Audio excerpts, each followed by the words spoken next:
recording. Why? Okay, we're good. All right. Call to order the planning and zoning meeting for Tuesday, July 7th. Call roll. Commissioner Beck. Here. Commissioner Cleary. Here. Commissioner Carlstead. Here. Commissioner Johnson. Here. Commissioner Maynard. Here. Commissioner O'Brien. Here. Approval for the minutes of the June 2nd meeting, please. I'll make a motion to approve the minutes from the June 2nd, 2026 meeting. Second. All in favor? Aye. Aye.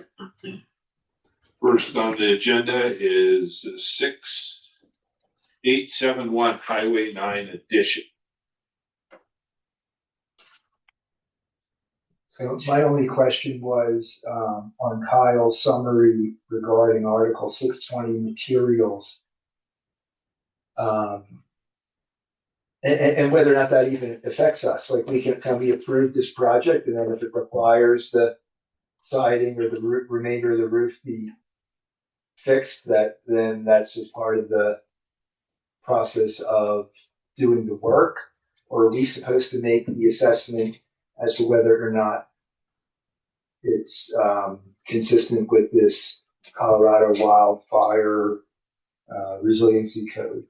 Sounds like it's the siding, so not roofing unless. Yeah, no, they're replacing siding. So what was the scope of? If you're replacing more than 25%, maybe that's, I don't. Yeah. His comment is fairly short and. What was the code? So Made it. So it's the Colorado wildfire resiliency code, and again, AI here is to repair threshold. Is a repair threshold that dictates when existing homes must be upgraded to modern wildfire hardening standards.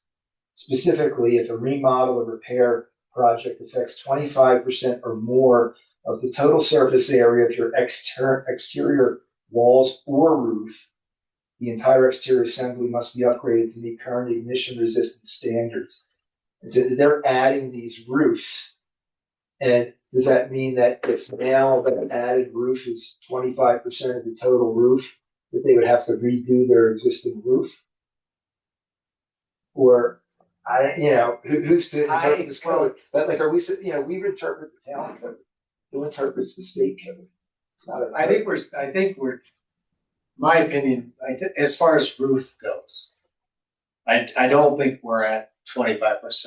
Just based on like these additions, they don't appear to be. But is he, look at how it's shaded, is he doing that whole looks like the side of the roof that faces the highway?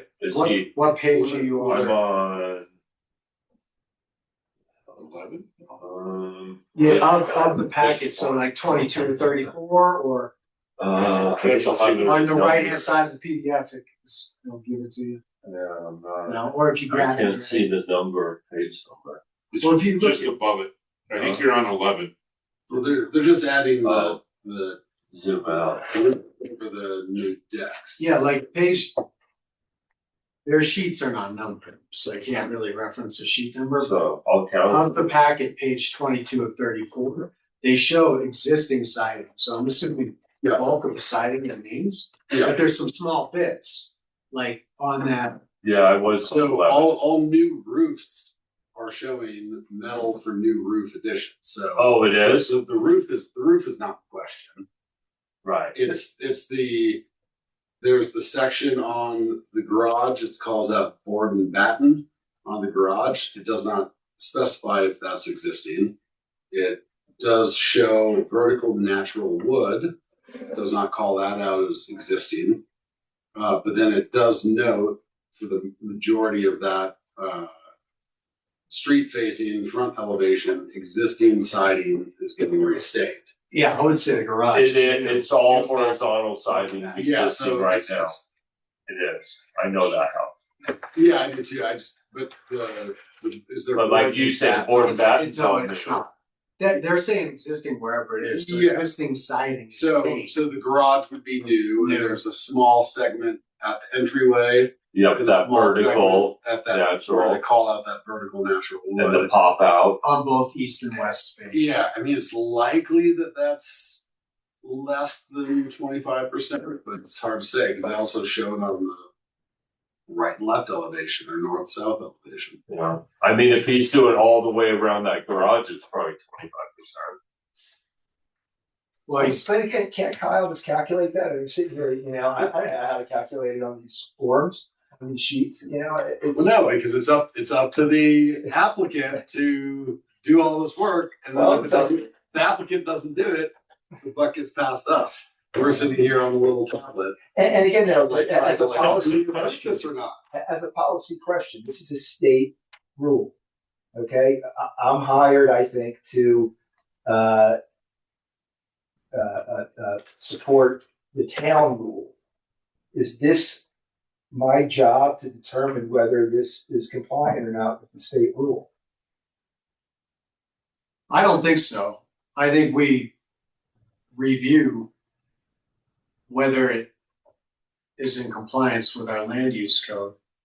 Our building official, I don't know their job description, but it feels like that would be in their purview to determine the extent of the siding, right? So if we approve, we could potentially approve with a condition that if the siding exceeds 25%, it shall meet the project in its entirety, however the code is written, because I don't have it in front of me, but that it would need to meet CRWC. And I'm just quoting, I'm off the cuff. So if we were to want to approve, we could make a condition. I think Right. that's Yep. my opinion. I agree with that. And then push it back to Kyle. It's gonna be a during plus permit. for that house, what they're trying to do. Sorry. It's gonna be a positive for the house, what they're trying to do. So I would love to approve it, but like you say, with the condition, if we're supposed to be catching it now. Not yet. Well, So I want, but the complicated factor is if it does exceed the new siding that they want to put on, does exceed 25% threshold, that doesn't mean that the 25% new siding needs to meet the code. They need to It needs do everything. 100%. Everything. Of So the then siding it changes to be the covered. whole. So then, which this is the stuff like we're forced into adopting this Right. state rules, but I'm like, that's quite, like that's a big burden. It seems Yeah. excessive. Yeah. To me, It's- too, yeah, but- I couldn't but that's afford not it. my job. let's circle back to it, because I got a couple points here. So, and I wish Kyle was I here. was trying to say something. You're Sorry. good. You're Sorry. good. Go ahead. I No. was a point of clarification. Was this a fire code item, international fire code? Okay. Colorado wildfire resiliency code, right? Yeah. Okay, because we adopted everything except for the core fire code, the 2024 version. We're still in the 2018. Yeah, but we had state law dictated that we had to adopt the. We did do the wild. I do remember that. Yes. Yeah, so it's what he put it down as CWRC, so Colorado Wildfire Resiliency Code. All right, so I just wanted, so on page 17 of the packet, it's halfway in between. Which, it's like Kyle and his company were like pushing that we need to adopt this, and then it's like, okay, like, hey, it might not comply. I'm like, well, but like none of us really understood this code. I'm like, we were told we had to comply to this. So, because natural wood, to make natural wood compliant, It has to be unnatural. well, no, you can do it, but then you need like behind the substrate behind your wood siding. So you can't just put it over like zip board. But there are ways to And there's supposedly some treatment that you could spray on them now. possibly, approving the porch. but there is That's We what haven't our- approved anything yet. No, our review is a porch. And Front and rear the size. Well, no, it's size, Incidental metal porch. roof, porch additions. So it's all of these architectural and Incidental to this, there's also, the site plan does not show it because I'm assuming remediation is going to take place, but they currently have a two-way driveway, a U driveway, which is not permissible in CDOT. Yeah, I was gonna bring that up, so. Yeah. First off was, during the adoption, or, you know, our Highway 9 access control plan, dual driveways are not allowed, as Chad just mentioned, so I was gonna bring that up. I know this project specifically came up because I sat through that whole deal. So that one of the two driveways has to go away. It's obvious the one not indicated would need to, but as a condition of this, it would need to go away. Right. That second driveway. Because that was the whole idea behind that access control, was when permits are pulled, it's not going around saying, hey, you got two driveways, you gotta remedy it. But during a project of substantial, you know, Right, that's what happened at Gold Nugget. correct. They So- wanted to make a double driveway so that to eliminate one, but this one has an existing that was put in illegally. Existing being it's a gravel-ish, half dirt, half gravel, second entranceway, so it's a Yeah. little bit less set up and modernized than They use it Then the as main a entrance. double driveway. Correct. Definitely. What's not clear here is if they intend, there's nothing shown, but, you know, there's no parking in the setback. So if they were to, you know, this new entry on the front side, Well, the entry was always there. just correct, didn't have- but Right. improving it and putting a deck, Yeah. if they wanted to have parking here, it would be within the setback. So I don't know if we need to make a condition that there shall be no parking in the setback. I would think Well, that. they could I mean, block yes. off that one gravel driveway Well, and there's no other parking over if there. we're trusting the site plan, Well, how which doesn't trustworthy is it? Because there's no, well, we have to trust that they're gonna present the plans to how they're gonna do it, and then it comes back to like our ongoing problem with the town with enforcement of the code. Like, we Think can of- prove it, it's Not the always, it requirements. goes like this. It really goes. that's why I say, if we Right. approve, we do. We smell it. Well, But you know where it We is. can't trust our- well, So, and what I think. Yeah, but where's that second Long one, part of use the the right driveway, way, I guess? new entry. This is Then right go here. use this driveway Oh, for their approach, but then. There's This is the Star But House then they right have across. all- it's the Star House. They have Yeah. all this. It looked like that. Yes, it is. To. I mean, I don't have any issues, I got just, it. I think if they're gonna delete the driveway, Yeah. we don't that's want parking their- there in the setback. No, this That's what I'm is saying. their turn. We're not putting parking. And here's my issue with this site plan. This site plan doesn't even indicate a platted pedestrian easement on the south end of the project, on the property. So I'm okay with that, but it is not, again, to Gordon's point, it's not our job to have to go and dig for those things. I'm assuming a licensed surveyor put this together, so a licensed surveyor should show it. It's on the plat.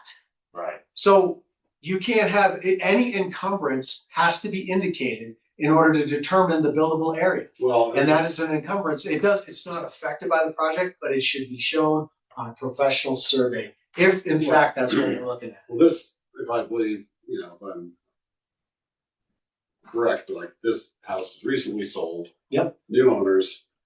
What it looks to me is they took an old survey plat that they were sketched given, it.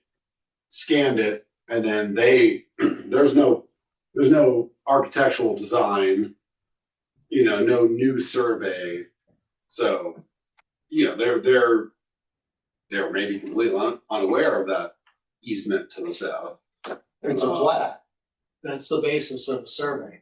No, but this is not new. This No, is, yeah, I agree with they you. scanned, I have this exact looking plat for my house that was, you know, issued however many years ago. It's on the public database. You can download, you can print it out, scan it, and you do draw your red lines and add some stuff to it. Like, here you go, here's my plans. That's what I Here's the plat. This is it right here.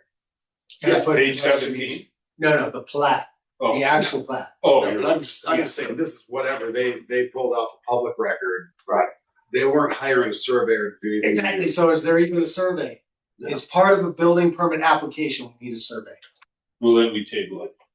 I'm not saying we have to, but what we need to do is to educate our staff. Oh, sorry, No, it's and I'm not referencing you, Chad, okay? it's reasonable. Our staff needs to be empowered to look at and say criteria of a building permit application. We need a survey. Surveys indicate all encumbrances. It's not our job to back check their work. They're getting paid a salary. We're donating our evening, essentially. And that's okay. I just want to make it clear that they have a job to do. I'd love to see it done. Well, then the condition, you know, that would be another condition to an approval, would be that they need a current survey of what we're The seeing, list is growing. We have a whole list here because it's like, we'll illustrate where the existing. the percentage. Well, and illustrate the existing two-way driveway. Right. Show What that you're on, doing. show that on your site plan Right. and show that you're gonna remove that. Yeah. Like Or- illustrate. Or you have the one come in, block off the other one, there's all your parking. Right. You know, you block But the you one can't park entrance, in a setback. but you could be up by the garage where Sure, it absolutely. depends how they're gonna do it, but at least they have, Well, and then, get out of the setback and where you pushing your snow into that whole driveway or there are no setbacks illustrated. whatever. Right. No, this isn't a survey. So if it's not here, then let's table it and They move on. didn't illustrate Yeah. the setback. Yeah, I'd say there's so many, I'm not even advocating for that because this No, is a I very am. simple project. I Okay, am, well, I'm not gonna argue. because we're just like, this is what we're doing, but it's incomplete, so why don't we wait till it's complete and then go over all this? Because we've already made these points. I can live with that, Doug. I think really the takeaway from the discussion is we need our building official, who is our plan review, to do these steps. So they gotta do them before we see it. This is not, I don't believe that's a survey. I think this is just piece of a plat map. look, Yeah. Chris, yeah, Yeah, I mean, they are calling out, well, they're calling 39 feet, off of the edge of I guess that's the edge of the lot. But I'd be curious I guess it does show, because I know the Highway 9 right of way varies wildly. yeah, I think that's section. And I looked at, I could believe I this. mean, in front of my property, it's 150 feet. Yeah. Across, full width of the right of way. I think they've got their clearances, right? I think they got their setbacks. but they just have to show it to us. No. I Well, agree it's with- showing those points they're coming off of, it shows rebar, so they're thinking that's the property line, right? It's right on that point. It should rebar. be as illustrated, but doesn't show if the right of way is encroaching into the Right. property. I don't believe it is based on that. That's obviously it's 100%. Yeah. I looked at GIS, I looked at the plat. Yeah, I think we can make an educated decision, right? I just feel like month upon month, we're asked to do that when it's like, how about we get a plan review? So, I mean, there's really two options. We make a number of requests before a permit is given, or we table it. And either way, I think we'll request Chad to pass on our sediment to Kyle. So it doesn't, we don't spin our wheels on this each month. Or other ones in the future. Yes. So, It's up to the discretion of the board. That's- I mean, we'd have to, That's we should, if we're gonna do the conditional approval, let's get our ducks in a row and make sure we. Cover that's the everything. ones That's that the we- biggest that we- one, yes. that we don't keep seeing it come through this. so maybe we just table it and Chad talks to them, gets what, and he does his part. I mean, not Chad, Kyle. The other question, I mean, they're working on the house drive. Yeah. I just noticed, which is, maybe that's permissible. I don't know. Well, don't they have a permit for bathrooms or They have an something? interior model going on currently. Yeah. So what they've done is taken the front porch off and covered up where the front entry door was right now. Doesn't look like they're pouring any new footers for the No, I don't, porch. I just saw a French drain or something get done along that south Yeah. side. Well, I think they're digging a egress window on the one side too. It's just, what are we doing here? you know? So if there are that many unknowns, I think we're better off to just table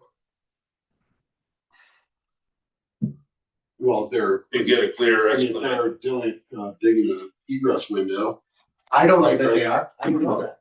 All I saw was boarded up on the front, and digging along the side. Again, I'm not advocating.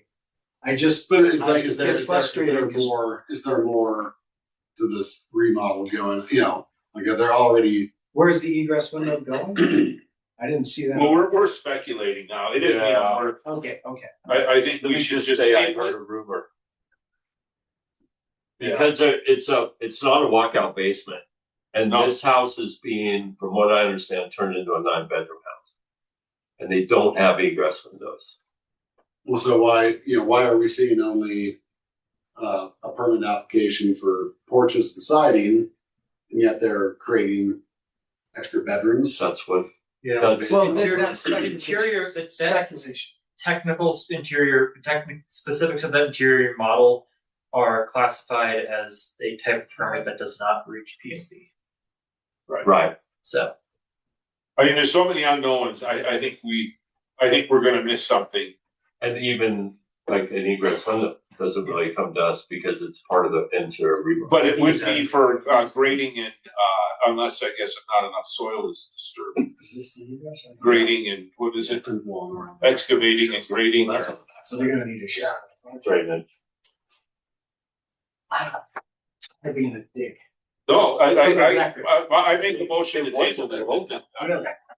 It's just, If we don't, if we wanna change behavior, you gotta, we have to change our behavior. If we're gonna keep, we don't want this stuff to come in like this. We gotta be dicks. I'd love to hear Travis's, I'd love to hear Well, about what, anything. well, I think, the applicant probably approached this from the standpoint of it's a small porch addition, so let's not get hung up on needs that aren't in the same location as what we're. Granted, I don't disagree with you, I'm just thinking from their standpoint. And that's why I brought up earlier, what are we reviewing? You started talking about, the amount of insulation behind siding, like that's not our business. Well, We're reviewing porches and roofs and things like that that are in the material. but if Not the material does not comply with the wildlife resiliency code that the town was forced to adopt, and if we're not gonna enforce that, who is gonna enforce that? Kyle's not enforcing it. He's not measuring. No, I don't disagree. But so that he put the note to trigger us to talk about it, PC, planning commission. So puts the burden on us. So is this I something didn't know we what need that to, stood for. like, That's what it is. well, then I'm like, yeah, we need to do a whole, I was trying to look it up as far as materials here, and like class 1 structure hardening. I guess from that standpoint, I was thinking what Dan was saying initially, which was if it is greater than what the Colorado code or statute requires, then that triggers a review and the materials all have to meet that. I don't know that we have to review like the paperwork that demonstrates that they're gonna put on the right siding. That should be during the inspections. Yeah, we don't, like we said, nothing's been triggered that we know of that's going over 25%. Maybe it's close, I don't know, but yeah, that is something that we should be throwing back to Kyle to say next time it needs to come in with some threshold amount. Well, at least like, hey, you're putting on your siding, we need to know the percentage of the siding that you're replacing so that we know whether or not it's gonna fall into this. I just don't want to get into this every time someone comes. Exactly. Totally. Exactly. So I mean, here's the section 402 in the Colorado Wildfire Resiliency Code on building material.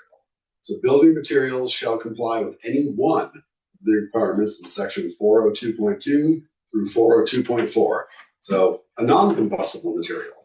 And then there's a definition in section 202 about non-combustible materials. Fire retardant treated wood. So fire retardant treated wood shall be identified for exterior use and shall meet the requirements of section 2303.2. Ignition resistant building material. And it goes on. I mean, it's like there are so many details in that evaluation requirements for weathering. It just on and on and on and on. They just said natural wood. Yeah. I think it would be nice to see the setbacks too. So it's like, what are we? If we're supposed to require that it complies with this wildfire resiliency code, it's like, well, we need more information there. At least if Kyle's not going to do it, let's put the burden back on the applicant to calculate out the percentage of siding that is getting removed and replaced, and whether or not it qualifies. I haven't even found the section of the 25% exemption and what the wording is there. So can we table it and have those requests, what we're looking for, so we better can more easily look at it and make a decision? If the chair would, I mean, we could call on our attorney. That's all good. That's good. I would love to hear, if he's, I don't know where he chimed in, but we could bring him up to quick speed. I'm not trying to make this applicant's life harder, but we do want to see what we need to see. And we could potentially approve it with conditions, but I think, it'd be nice to. Bob Widener, can you hear us? I can hear you. Can you hear me? Yes, sir. All right. Well, here's the deal. You can ask for under our code, you can ask for anything you need that's necessary for you to make a decision. And that means apply the criteria for approval, whatever it happens to be. So if you need some kind of document that would show you X, Y, and Z, you're authorized to ask for it.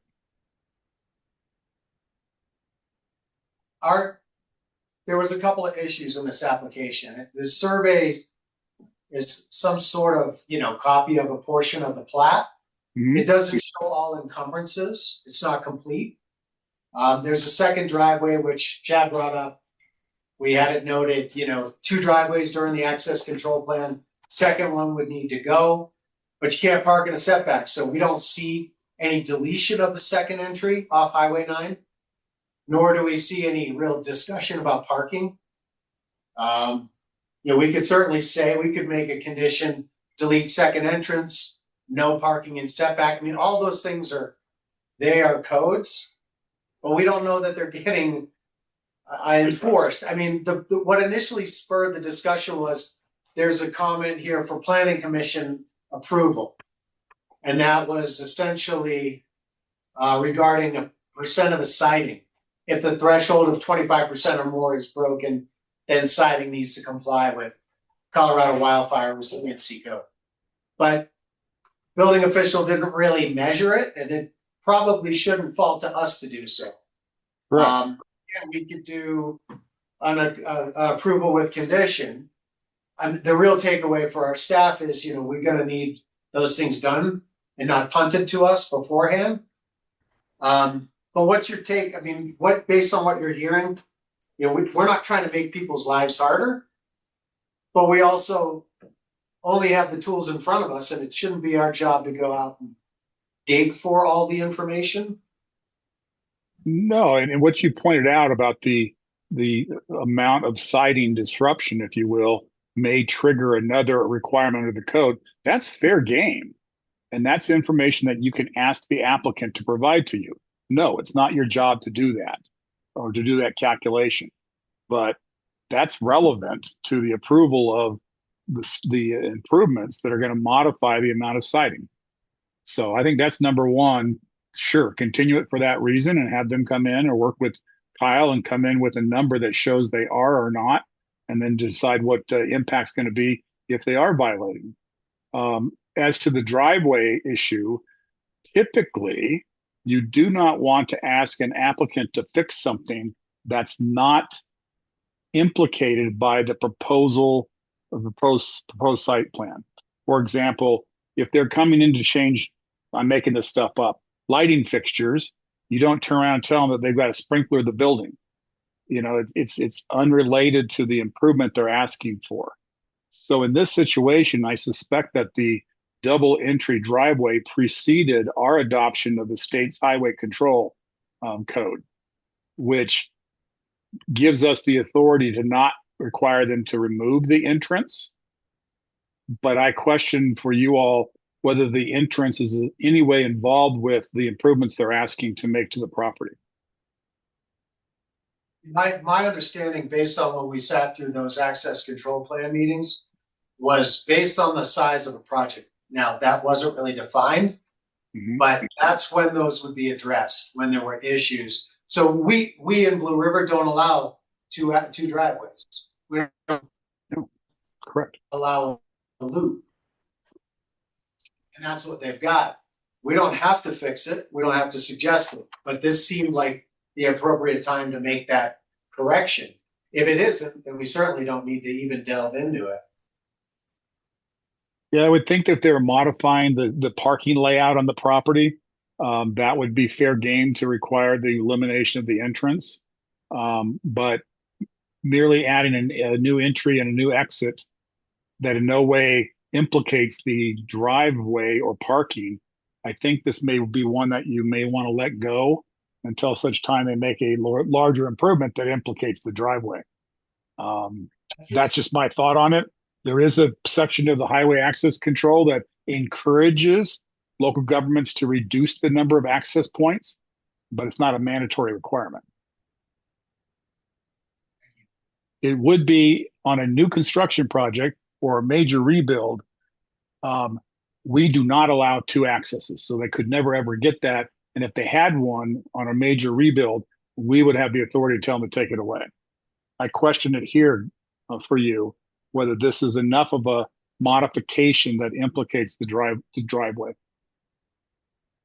On an unrelated note, it just came up that there's a separate building permit application on this same project that's not coming in front of us. Interior remodel may or may not be increasing bedroom size to 9-bedroom.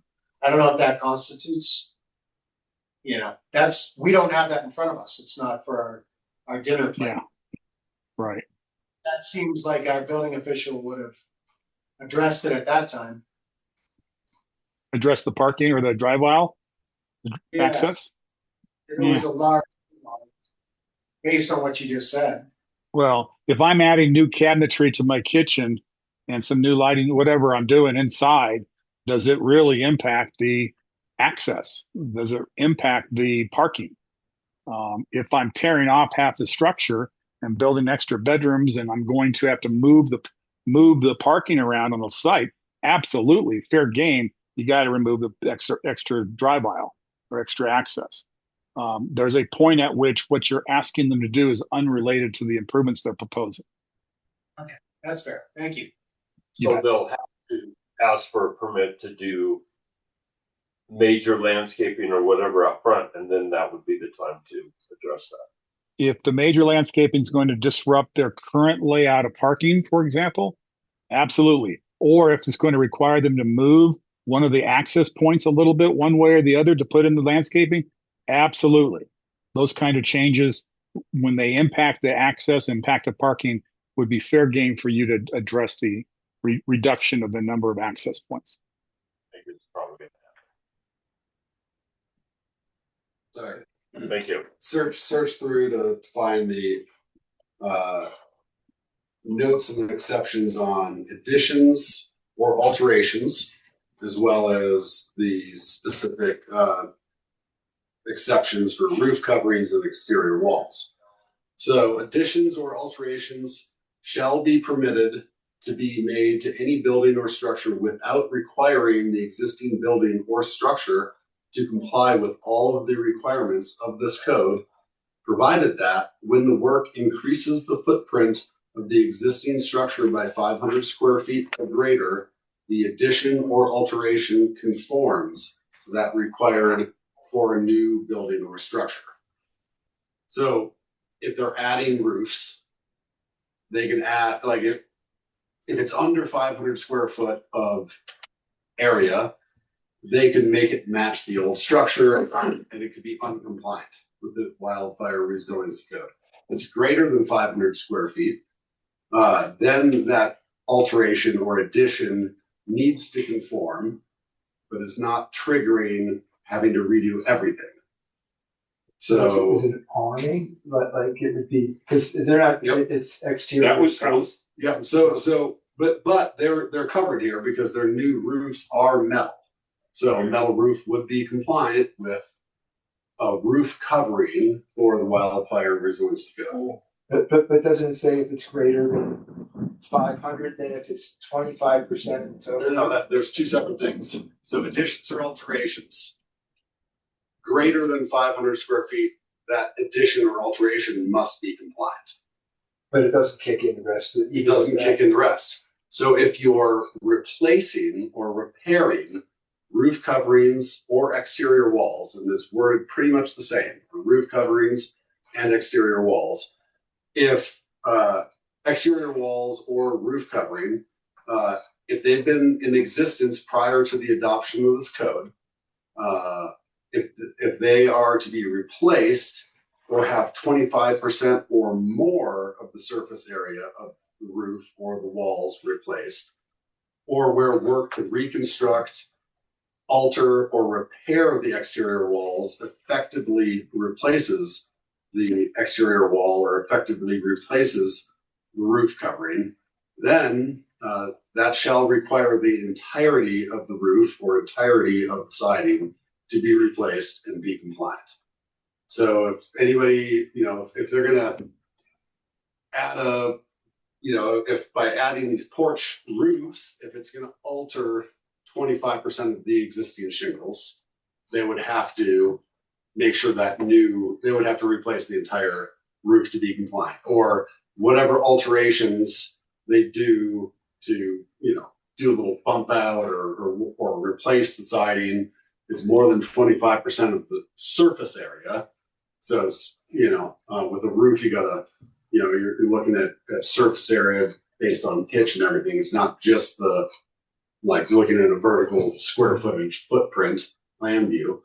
Then it would trigger that everything needs to be brought into compliance. So, this 100%, like we need to know the percentage of siding that they're going to replace. But not the roof. I think the roof's okay. I think the roof seems like it's. The one deck is 450 square feet. But it's okay because that new roof cover is compliant. It's gonna be compliant. But It's the siding that's the question. But then, I mean, that without even I'd have to go and find here with materials. What about the deck material? There's some real strict codes on that. So You can't use wood. Yeah. Right. So we don't have any details on. Do we have details on the deck material? Because there's certainly restrictions on what material you can use on the deck. Yeah. And I don't want this to end up like the other one that we all walked out of here feeling like, oh man, oops. I don't feel that. I feel that way. You do. Yeah, I feel like we don't even have a good survey. We don't know where the setbacks are. We just sit here and just beat it to death, and it isn't really up to us to beat it to death. They haven't given us what we need to make a decision. And I just don't want to end up walking, 2 meetings later using the what Bob created for us to regret it, make a call, and then, because that's the way I feel I'm going to walk out of here right now. So I'm going to look through the general notes, but there is, whatever they're putting on the deckings, whether they're using wood, plastic, composite materials, or plastic lumber materials. It just says front and rear decks proposed show general conformance. That's it. But those, for those materials to comply with the wildfire resiliency code, they need to demonstrate acceptable fire performance in accordance with ASTM E1354 and exhibit an increase of no more than 10% in peak rate when, yeah, whatever. I mean, there's some there's some scientific stuff there for, you know, and it differs a little bit between wood plastic composite versus plastic lumber. So I mean, that's something that like that I feel that needs to be provided. Like what where did we go? I just lost them. I was just looking through the general notes on the cover sheet. I can't read them verbatim, you know, but glancing, they look like generic spec. Contractor shall, you know, yada yada. I don't see there. I mean, there's a lot of like structural detail. Let's just table it because we're not gonna approve it anyway and move on. Okay. That's kind of my suggestion because we'll do all this again when it comes in front of us with the right information. I was just making sure we didn't have what we needed before we made that call. You know. I don't see I don't see it. I mean, I'm looking right here at the decking and it just says conformance, so that they're not indicating. And then if it gets thrown back, it gets thrown back. I'd rather we don't think they did require, but they should have in the first place. make a motion to table it. Second. All in favor? Aye. Yeah, I'm reading through the general notes and it mentions nothing about materials. Chad, Yeah. if this board, if this commission were to ask, you know, can we convey to our building official our concerns with us just not getting the information we need? Like, do you have the ability, or does this need to be something we talk to the board about?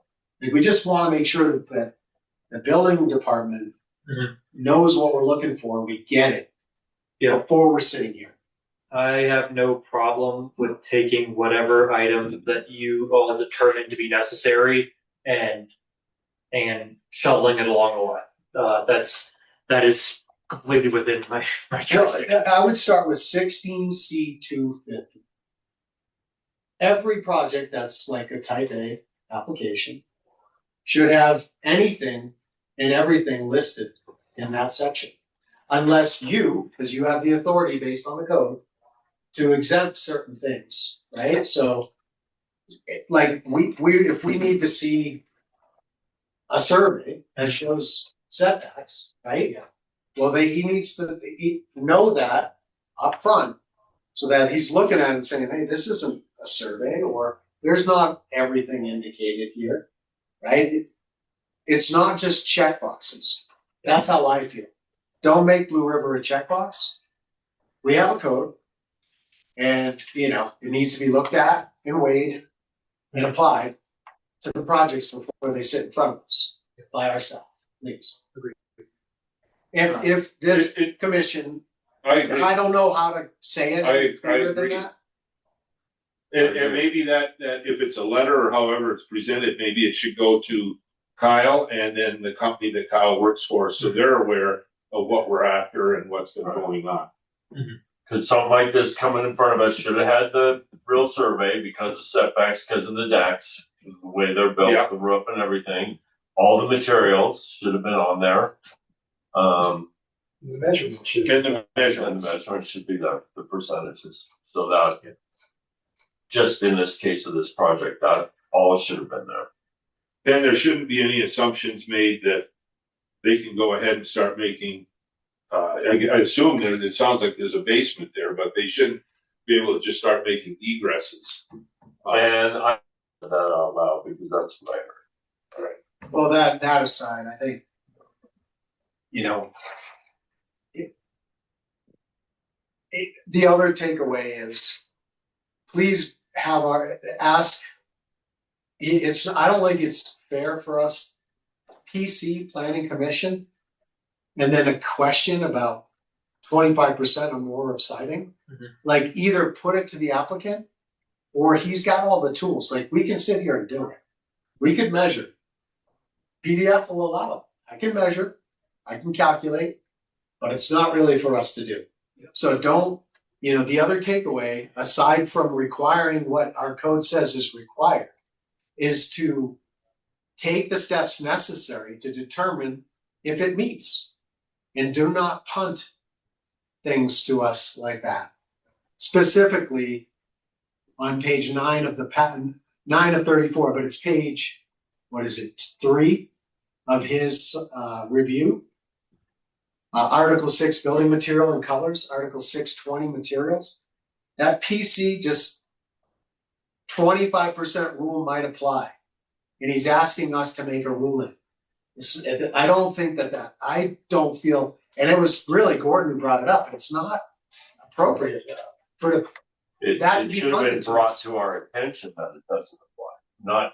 With a red, it should be red. Well, and, like we're having to look up the wildfire resiliency code to figure out like, well, what is that rule? What is he referring to? What are we, it's not part of our land use code. So it's not something We have adopted familiar this. with. It was just recently adopted. And like, yeah, just throwing it at us like, hey, figure this out. Yeah, I mean, there's Is there anything? I mean, there's just a lot of that, past projects. Well, maybe if he was here, he was gonna say, hey, I'm gonna have to get this information first because this may apply. Maybe that's what Kyle meant. But the worry is that, oh, we're just looking at the land use code and does it meet the land use code? And I get that. But then we approve it and then it's like poof. Right. Is there any enforcement mechanism happening that those materials that are then getting, like, oh, that needs to all happen before the permit's actually, issued, and there's going to be this additional review. Nobody sees it, and who's enforcing it? And in my mind, that could be yellow. Requires additional information from applicant. He could let us know that you're approving it, but we already know we're going to have to get more from them because we don't have this piece. Seriously, I don't know how to. I mean, we have 5 colors. It's pretty simple. I mean, I guess question for Chad and for the trustees even, like, we have these codes that we're forced to adopt. Who's enforcing the codes? If it's not Kyle and his company, then who? Is it up to PMC to enforce it? I don't think we're the enforcement mechanism. No. Did you get it? So like, I mean, this can go into any number of realms with sound like, if there's no enforcement mechanism, what's the point of the rule?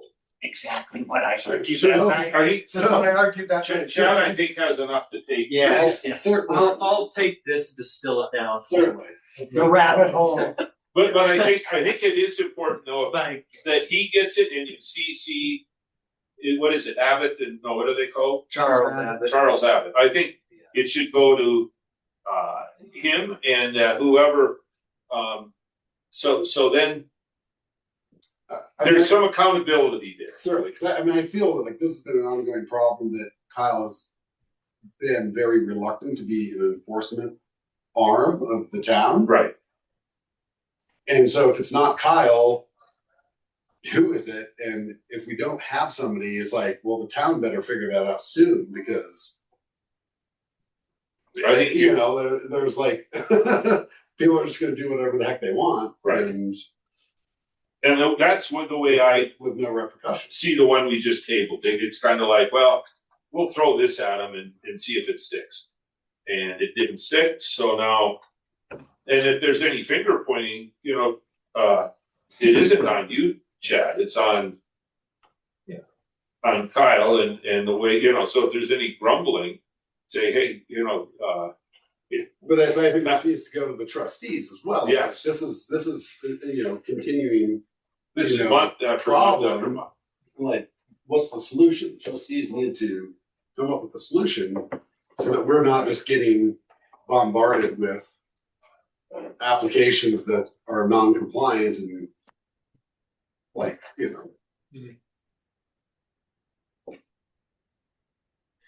Agreed. Thank you. I'll move forward on it. Alright, so anyways, I Thanks. think Thanks, John. shall we move on? It's based on last month. We want to say, My neighbor, you're, you know, we denied a project of his. And he was like, what do I do? You know, and he's like, well, before we redraw it, what do I do? And I didn't know what to say. This was 103 Blue Rock, I think. Yeah. And I know in our code we have optional pre-application meeting. That's more like, you know, town manager and applicant, but is there a venue at this table for someone to come in with a work session? Because I was like, feels like a work session. Before you go and redraw it and hope for the best, you could come in, get on an agenda and get in here and say, look, I know that I was denied in June. And, you know, here's what we're thinking and here's what I heard you say, but how do I make this a viable project while meeting your expectations in the code?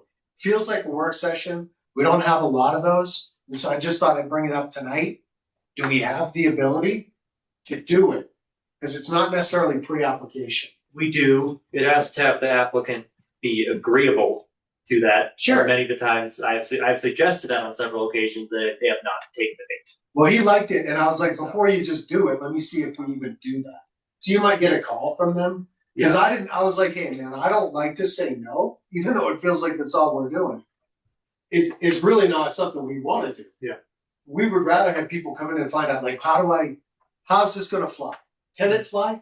Does it even have wings? I think though, to do that, it has to be, it can't be pipe dreams that Sure. they're bringing to us. Totally. You know, and before it gets to us, there has to be a check. Mhm. Before we even allow that to happen through, which would be the staff, Kyle. You know, and it can't be him saying, well, yeah, let's just bring it in, and then it just turns into a Well, 45-minute. he has applied once, so I think that's that first step was made. And there was a lot of guidance, or a lot of, he should see what our problems were with it. And there was a lot of, even in our discussion, saying, you know, what we'd like to see to make it work. Yeah. And they could, unfortunately, you know, he listened, but wasn't clear. And he's like, I can't go back and listen to the video because it's garbled and chopped off. But whatever. Doesn't matter. Yeah, they could have certainly been here if it was important. enough. You have notes on that, or Kyle. It's in the I have a full record of the minutes. So you know, if he was to come back, I think they should review those notes, and then come up with something that's given to Kyle. And if Kyle thinks it's within the notes and what the realm of what we were asking for or talking about, then it's worth reviewing. Okay. But if it's just some frivolous pipe dream, Sure. you know, then I think it's like, no. Okay. Well, I mean, it's there. Yeah. Yeah. That's fair. You know, I didn't know how to. I was like, I don't know. No, I don't mind reviewing it, but if it's That's fair. not valid, it's not, you know. I guess, you know, it would have been a benefit for them to be in attendance. Yeah. I mean, I know if I was trying to do something like that, I don't know, and maybe that's the thing that the word on the street is, oh yeah, throw it and see if it sticks. Kind of thing. I don't know. Drawings aren't free though. That's Right. why I'd just be shocked that people are doing that. Yeah, I don't know. I guess for sake of time, should we move on to the Yes, executive please. session? Thank you. We're moving on to, what's the first one? Is it the sheds? I have the setbacks and wetlands land use code discussion placed first. You may decide to which one you wish to tackle. Sheds are first on the On the order on the Paper on our agenda packet. Man, they're easier. And they're, Fair enough. One thing that, as I was thinking about this wetlands, that was helpful for me before we talk about this was just to kind of state in a one or two sentence phrase what the goals here of this are. And I think, and I'm paraphrasing for you guys because, you know, I think others have been driving the modification of the sheds. So I think on the one side, we want to provide people a place to put their stuff on their property. If they need to build extra space, that they can do that. On the other side, we don't want the property to look like a junkyard where you have a house and 30 sheds or big shed, small shed. Does that summarize what we're trying to accomplish with these modifications, or do you guys have other goals in what we're in this modification? I mean, to me, I see it as just going back to where we were. You know, Well, Which and was- what was that? was- like was- aesthetic? was the size, the aesthetic, and the size and the aesthetic, really. So again, so really, so we don't want the lot to look like this, storage unit. We want it to look like a residential property, and we want to let people though build something to store their toys and have fun in life. Yeah. That somewhere, Yeah. that's the balance. I mean, and we did that, we always did that. Well, I guess one of the factors is we're trying to prevent, yes, large shed is technically not a garage, but the size is large enough to be a garage. And so this would just go through staff review, get approved, and then somebody can essentially build a garage. So another does goal- not go in front of P&Z. So it's trying to eliminate that potential loophole. Okay. Reading through this, 2 sheds at 200 square feet and no large shed, it's like, well, if we're talking aesthetics, 1 large shed at 400 square feet, is that less aesthetically obstructive than 200? I mean, it's the same amount of area. Actually, you're going to cover more area with 200 square foot sheds than 1 400 square foot shed, because you got your overhangs and but again, just as for me, when I was looking at this, it's good to have a goal in the back of my head. We want to close a loophole. We want to keep the aesthetics of our community, and we want to be reasonable and let people have storage, but not a garage unless they say, I'm building a garage. Exactly.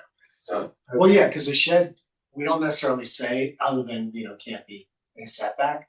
You can't put a garage in front of your house, as we've seen for 2 months in a row. But you could put a shed right now in front of your Apparently house. you could, yeah, so. But it can't But be in the if setback. they come with a request for a shed, they have to show it on a plat, Correct. and you can say, no, that isn't gonna work, right? Yes.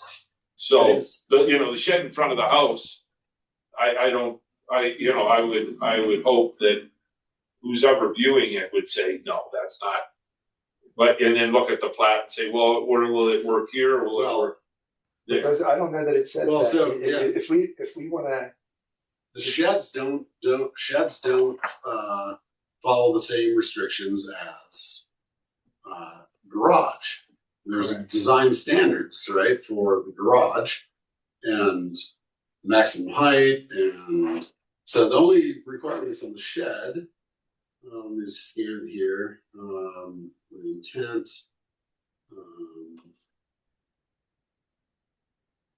it was a height requirement. Yeah, Yeah, it's not not be that located. 15 feet. It shall not be located within a setback. Correct. It shall not be located where it will conflict with the purpose and intent of a lawful easement, Right.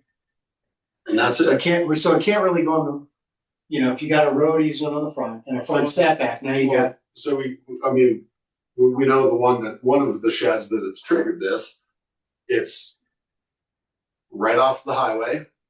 It's you could drive up the driveway and right into this. Well, might even be bigger than 400 square feet. And it's certainly in front of the house, but you don't even see the house. You see the shed right off the highway. I mean, it looks nice, but it looks like a garage. But there was no, I doubt, apparently it's not in the setback, but I highly doubt that. It's within the property lines, but it's so close to the highway. I do not think it's 25 feet back. No. I mean, we're not going backwards. No, but I'm just saying, but these are the issues that are triggering us talking about these rules. So you know, like it doesn't, you know, we don't require the shed to, you know, be behind the house. Like we've had these garage conversations come up where, well, the garage would fit there, but it's in front of the house. Yeah, I and think it's so. We wanted to change, predominant. we wanted to change that though, didn't we, with the garage thing, that we would be more lenient about that being the predominant, or the We're First part, not, we're not it's- even going there right Yeah, now. yeah. No, I mean, but that's a separate talk because that's garage. But like we're just talking sheds right now. Like again, so what's the goal of modifying these shed requirements? And like right now, you know, there is kind of less restrictions on sheds and where you can put sheds than there are restrictions on garages. And 400 square feet, that's, you know, 15 by 25. Under 400 square feet, large shed, you know, like it's a garage. You can park a car in there. Like a Yeah, full-size I car. think to me, was the goal. Is You know? it became too large and we never allowed it. We always allowed 2 small sheds. And I don't remember a time where we had a whole bunch of problems with that. Exactly. This was a solution, this code amendment, 2025-03, was a solution to a problem that was created by the person that issued the permit. And it was solved by the same person. So we're just rectifying the problem. So we have one of two, if we're in favor of even touching it, like we've expressed. You know, I took a stab at kind of revising, but the reality is, all we have to do is go back to what we had. Right. Repeal 2025-03 and just use what we had, because it worked. Yeah. And it's fine. You know, so I gave Chad included both. My little rinky-dink attempt at a red line, which I didn't want to retype it, I just kind of took a stab at it, but that's really not even necessary. The reality is, if we were in favor of making the recommendation to the trustees, we could just say, repeal 2025-03. Period. Because there's no need to have a 400 square foot shed. No. That's a garage. There's only one circumstance I can think of that we denied somebody either a garage or a shed because they already had a small house, detached garage, and 2 sheds, and they wanted something else. Then we said no. Well, you know, one of the problems with the shed is like it doesn't, you know, the sheds aren't coming in front of P&Z. You know, that's just administrative review, right? Like a shed application. It used to come to us, and then when Rob Theobald was on the commission, his recommendation was so it can get done quicker and to not bother us with something that small, and it went to the staff, Yeah. you guys. So, and I think you have a set of rules here that Dan put up, and I think, you know, it's pretty straightforward.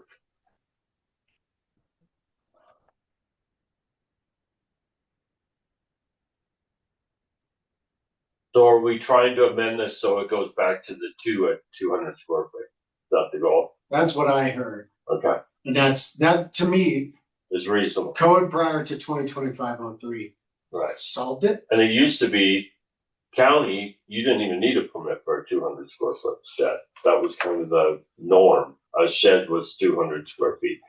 So, And the rule, I'd have to read through it again, but, you know, it should be stained and have similar appearance to the primary residence. I think that's in your Yeah. somewhere. So I mean, I agree with this. I mean, I think you go back to that old code, 200 square feet. Anything bigger than that is going to be considered a garage and needs to come before P&Z review. Yeah. If we were to leave it as written, you know, wouldn't be the end of the world, but then it should at least then trigger a P&Z review.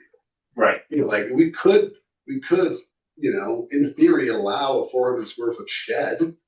Like I wouldn't be entirely opposed to that, But they'd have to come before. but it would have to come It'd have to before. be a I agree. special circumstance and show what they're doing with it and all that. Yeah, that would have to be engineered. So let's do But I it. think if somebody wanted to, they could ask for a variance, I would think.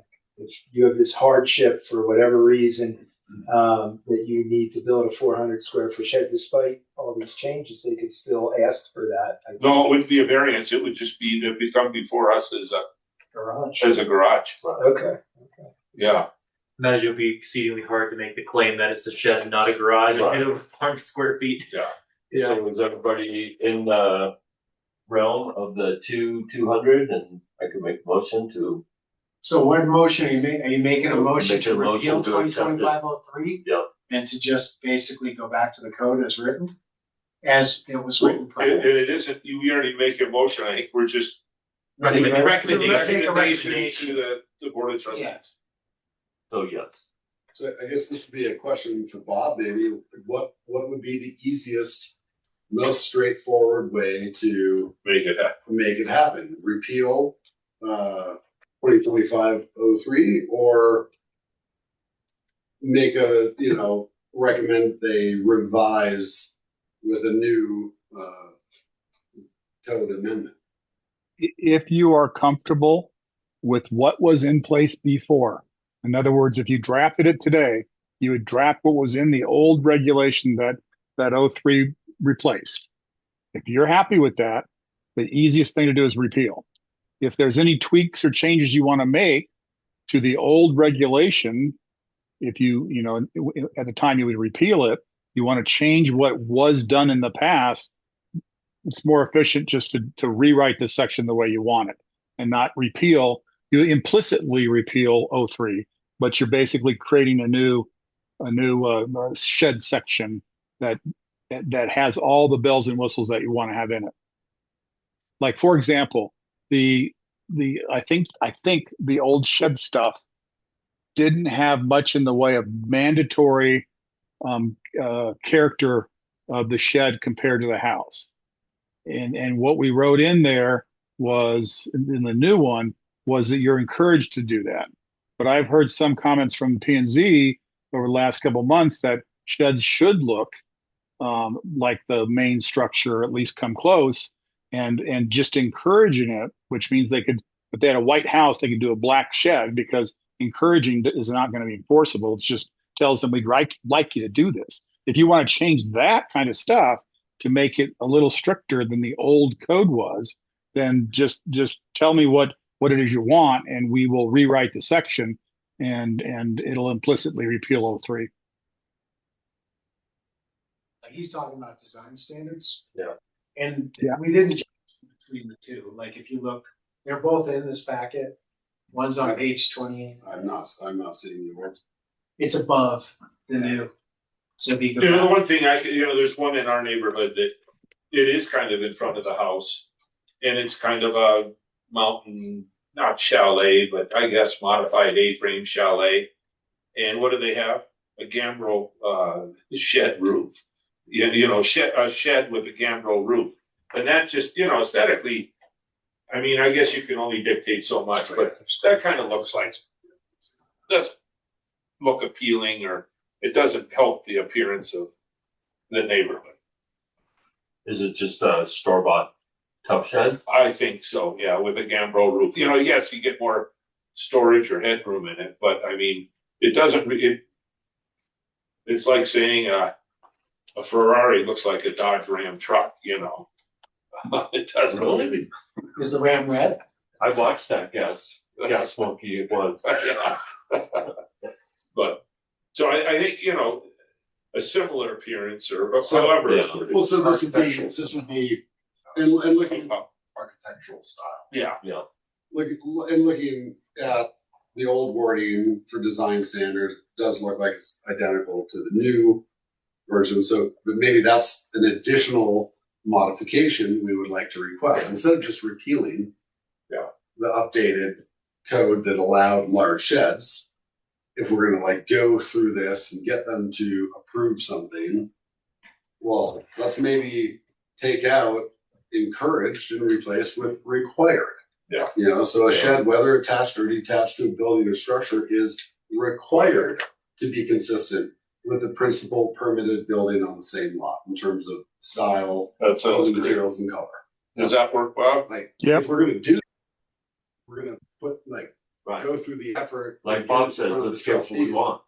Let's get all the bells and whistles. Yeah, and it's just changing one word. Right. Yeah. And then the other one was, I think before we didn't have permitted 200 square foot sheds, but that's what we are doing. We did have that, We Yeah. did We have always it. had the two. and we always had two. And there it is. Too small, but then they added one large was permissible. So we're just Oh, right. Striking We're getting one rid of the large. large. getting We're rid of doing large. required. Too small is still required, is still permissible. And then let's update the design standards. And Instead of everything else saying is good. is encouraged, because then there's no enforceability Yeah. with that Right. requirement. And we get the gambrel roof, blue tough shed next to the Highway. brown wood, you know. I mean, at It was least on the highway, the smoke shack. Or whatever. Or the hippie shack. Mushroom shack. Is that enough for you, Bob? Yeah, I can start cranking on that. I may, when I come back with this, have some questions for you because, you know, when I go back and look at this and say, okay, here's what we used to have, there are some things that we used to have that I think could be improved or be kept that were in '03. I'd have to go do a little comparison of that, but I remember that this shed section, when it was drafted, did change a lot more than just the 400 square foot. It made requirements as to, I mean, I don't think the old stuff said you couldn't put it in a setback. So we added that in. So I would need to go back and compare the old stuff. And then if I see defects that you may want to talk about, I'll put those on a piece of paper and give them to you.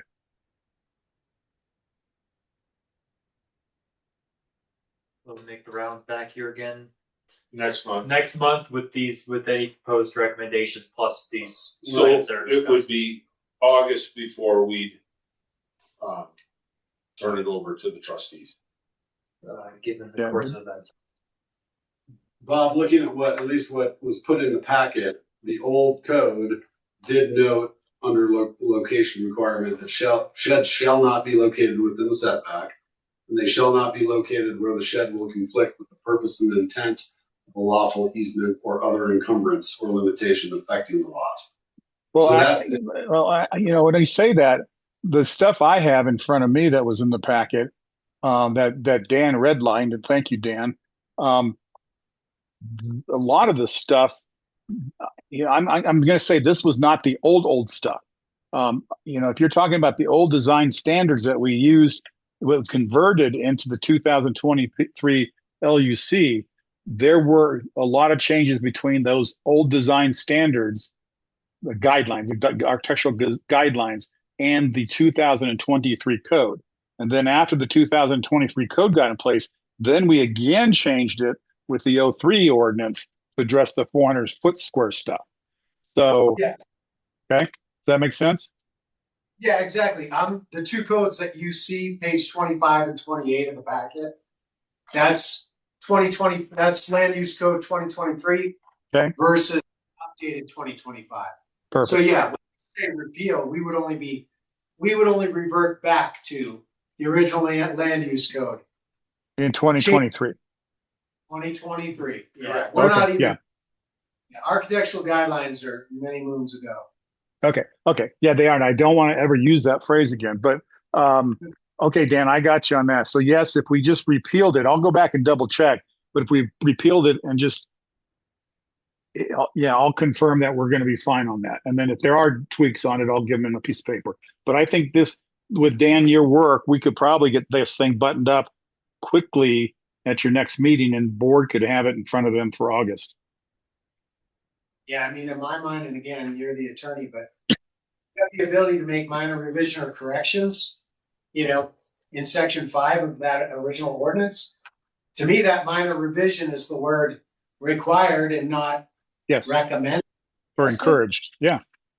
or encouraged. Thank you. That's the minor correction we're making, and Uh-huh. we're repealing. Well, if it's that easy, it's done. A bunch of brain cells because I didn't compare word for word, but I went through pretty good. Okay. And my red line is compared to just a repeal and a correction of one word. All right.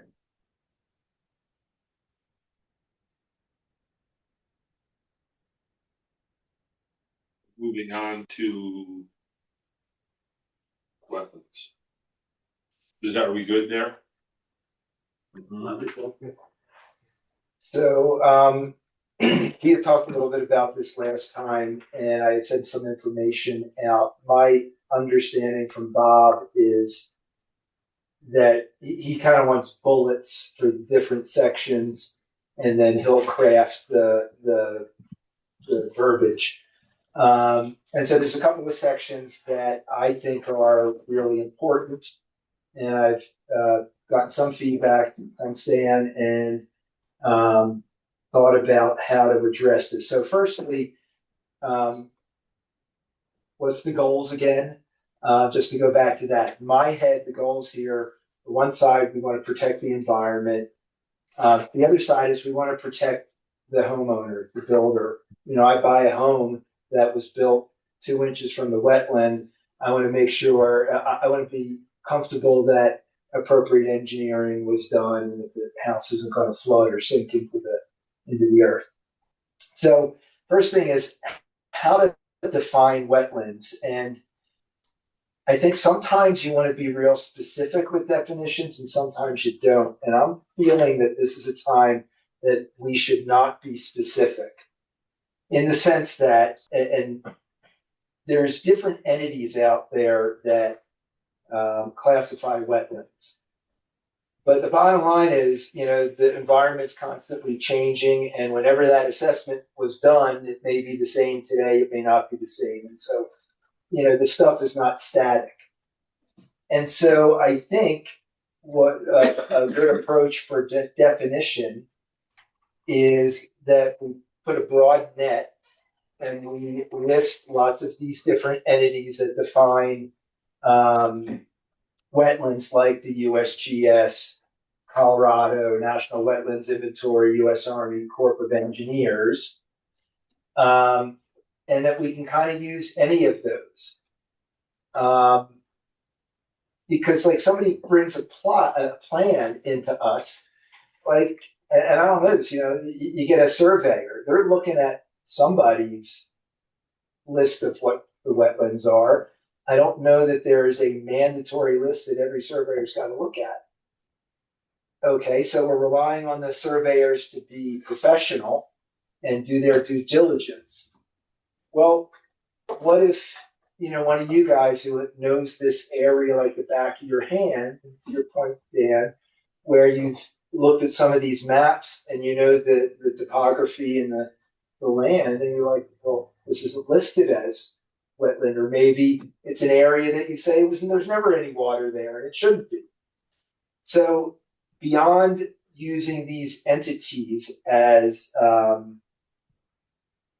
helping to put a broad net on the definition, should we be able to say, well, I think as a member of this committee, I think it's wetland here, and force the person to then either, you know, dispute that or to do their wetland evaluation.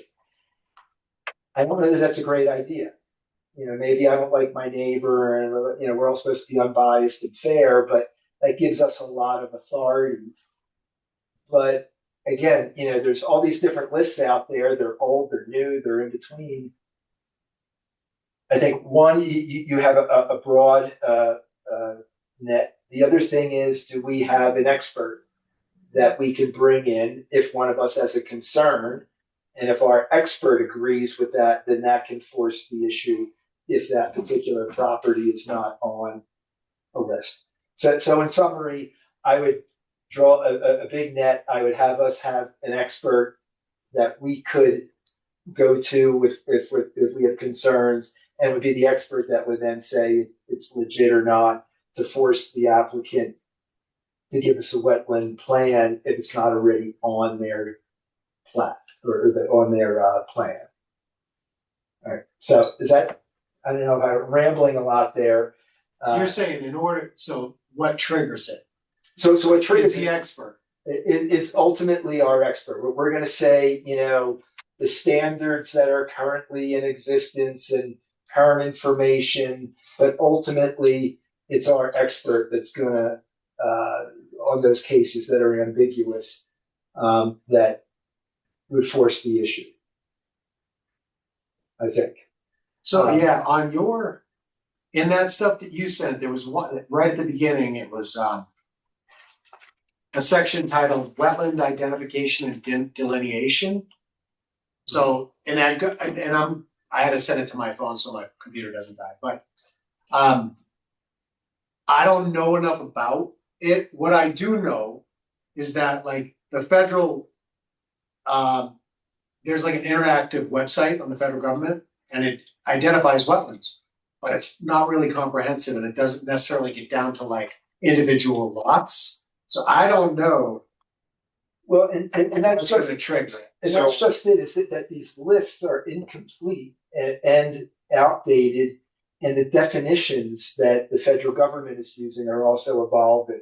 And so, and I didn't say this, but when you read stuff about wetland, they talk about three characteristics: the predominance of hydrophytic vegetation, hydric soils, and wetland hydrology. And again, if you use those broad terms, and then we have our expert, we basically define wetlands. You don't have to use a federal definition, is my understanding. There's not a target for them. So here, I appreciate that, but to cut to the chase, in this field, it is, you have to be certified and accredited to do that type of work. You're putting your work, you're putting your legal credibility on the line. If someone hires a wetland consultant, which they do, that person's not going to say that's not a wetland. It's a very slippery slope, I think, for us to try to regulate what is a wetland and what is not. We should be relying, just like we rely on engineers to do engineering right. There are wetland scientists to do that right. If they want to break the law and break federal law and someone wants to call them on it, I think that's up to them. I think we're going to spend a lot of time and a lot of applicant dollars because that's who we're going to ask to pay for our experts. Right, who's gonna pay them? totally, but I think where he was going though, Travis, is when does it get triggered? Because like you come in with a totally dry lot, there's a survey, and it doesn't It's indicate incumbent on wetlands. them. Right, but there's no If need the to get a private wetlands company. landowner wants to break federal law, they're going to find ways to break federal laws. And I don't think it's our job to try to enforce federal law. But if we don't, but this isn't going to be federal law. It's going to be town code. We want to protect wetlands. If that's what we want to do, then we want to create a buffer. But when does it come? When does an applicant? When are they required to bring in a wetlands delineation? Today. When there's, I think just probably how the county looks at it is when there's a probability that something is wet. Right, but who decides? The landowner, they have to take some amount of due diligence and ownership of their lot. I think a lot of communities look at this. We're not unique. Sure. If we want to start creating a separate definition that says, wetlands, we don't follow the Army Corps of Engineers definition of what a wetland is, we want to use our own. We can do that. We don't have to. I'm not. Yeah, but we can. And I think, in how you get to then, to put a layer on top of what the federal law says, I think it's then comes down to enforceability. And we're a small town. We're already seeing that we can't enforce what we already do. We're now talking about something else. See, and I guess what drew me to this, my attention, is a layperson walking by construction sites and seeing streams with garbage in it. And it's really, it's a very superficial thing that I was asked to just clean up the stinking, put up a barrier so your trash doesn't blow into the stream. And that's the enforcement that we should be doing that we're not doing. Well, so is that all we need to really do? I mean, are we making a bigger mountain out of this than we need to? To me, I wish I knew that it mattered environmentally, but superficially, it's like pay a little bit of attention to to the land and your lot, but, to leave it solely up to the individual, I don't quite have that confidence in my fellow man that they're gonna, Do the right thing. they're gonna do the right thing, and it's my job to do it, maybe not. That's why I think where my goal was not to reinvent the wheel, right? County has some pretty good guidelines.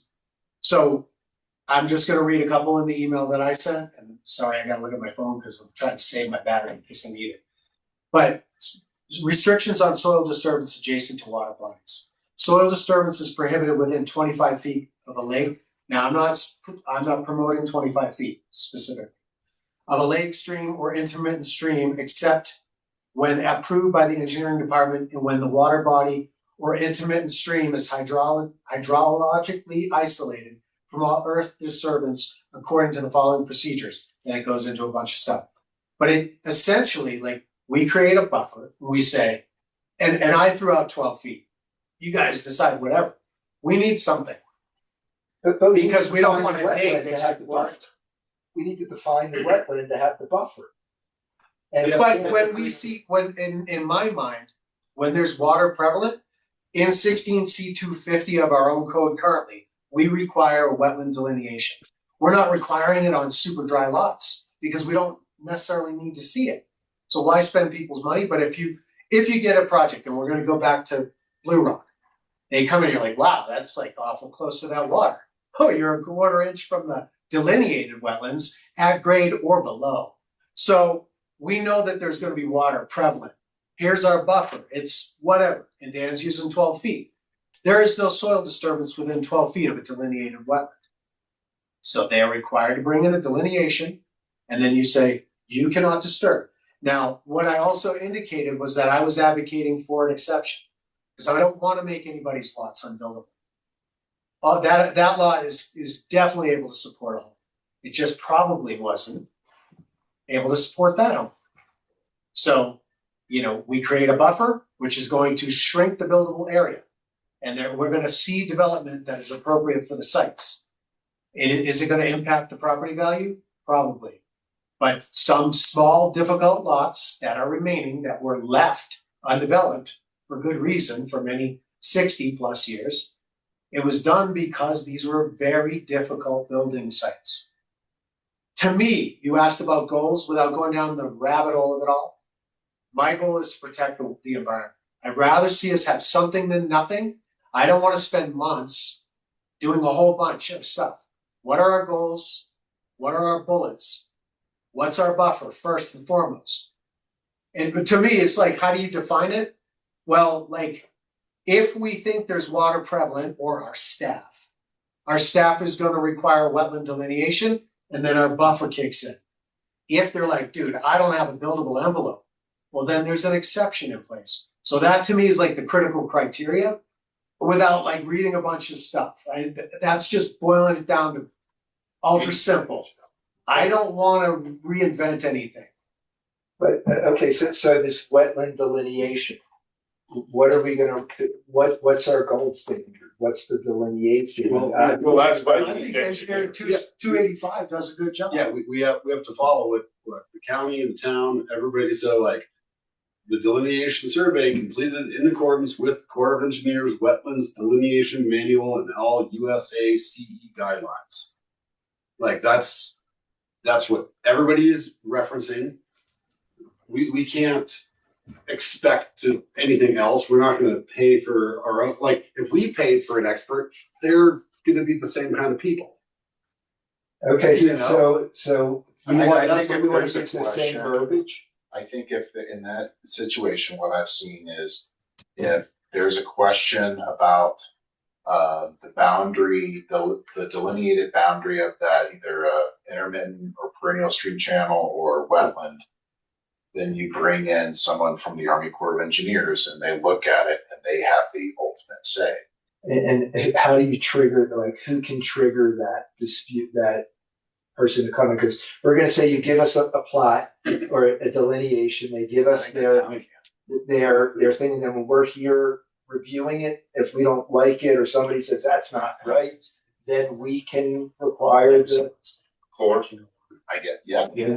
That's just I've never, is off. I mean, usually I've never it's, seen the court, vehicles. no, they're not gonna come around for a residential lot. They're To just gonna look at. challenge. Okay. They have like actual.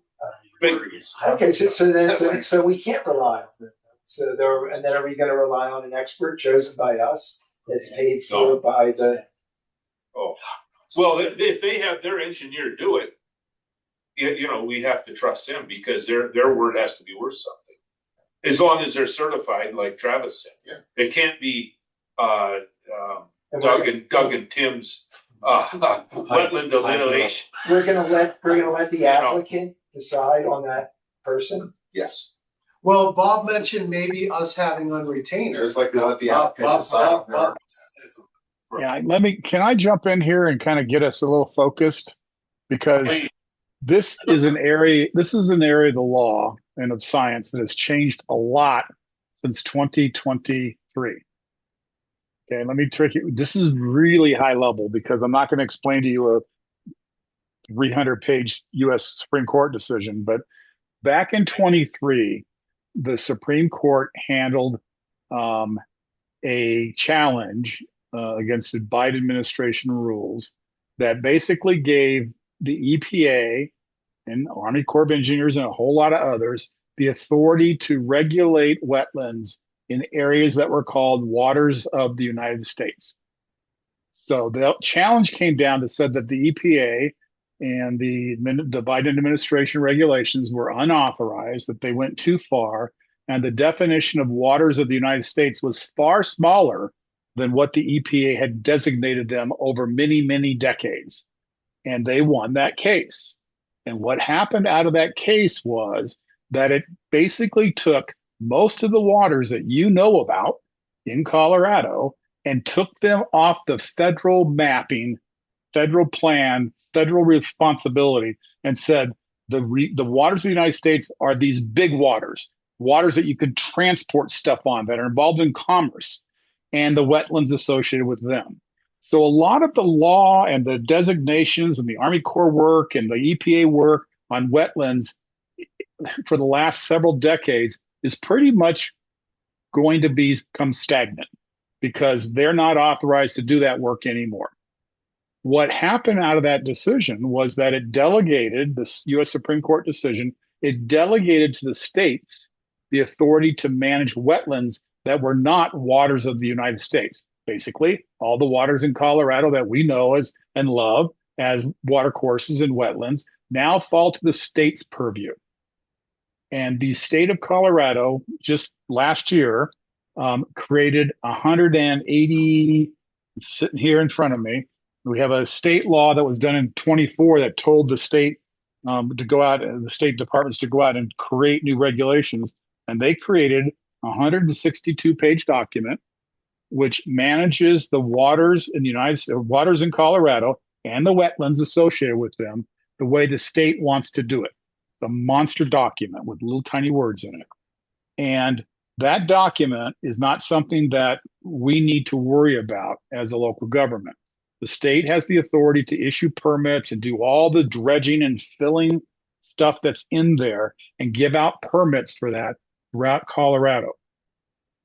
I am a little concerned by the fact that some of the regulations in the state's plan give them the authority to give people the right to put pilings in the wetlands, build a house on sticks or on stilts. Okay. That's in the state's plan. But again, we don't have to worry about that. What we need to do, in my view, from everything I've heard you all talk about, if you want to address the wetlands issue at a level that we have the ability to administer, okay, we are not the county. We're not Boulder. We're not any of these communities that have very complicated wetlands regulations because they have good staff who can determine what things mean. We don't have that. So what I would propose is you think about focusing in on not necessarily worrying too much about the state's plan and how they regulate and define wetlands, which, by the way, the definition for the state for wetlands, I'm going to read it to you because I want you to hear this. Here's what a wetland is in the state of Colorado. It's an area that is inundated or saturated by surface or groundwater at a frequency and for a duration sufficient to support, under normal circumstances, a prevalence of vegetation typically adapted for life in saturated soil conditions. So earlier on tonight, somebody said, the definition is really broad. Boy, is it broad. It's extremely broad of what the state is controlling here through their definition of wetlands. But I would propose that we tee off on what I heard tonight, which is a really good idea, is we deal with what we would call town designated wetlands. So we're not going to follow the state's map. We're going to follow our own map. And the map will look like this. We would hire an engineer who's competent, who's got the credentials to identify areas that may include wetlands, and to give us a map that has, I'm going to generalize, say a circle on it that says all the properties within this circle have the potential to have wetlands on them. And then anybody who develops property or comes in on property in that circle, and obviously it's not going to be a circle, it's going to be some kind of shape, they have to go get a wetlands delineation by a qualified person. Okay. Then they bring it to us and they pay for that and they bring it to us. If we don't like it for whatever reason, we can give it to our engineer who can double check the data and tell us whether or not they're full of it or they've got an accurate picture of it. The other option is that they can also, instead of going to their own engineer with wetlands experience, they can go to our guy or woman, and then they can cut out the middleman, because our guy or woman is going to give them a final delineation map that we will stand by because it's our man or woman. And they pay the freight for that evaluation just like they would if they paid it to some other engineer. And so we're not going to be out any money. The only money we're going to be out is getting this circle drawn on the map to say these properties have to get you a delineation plan.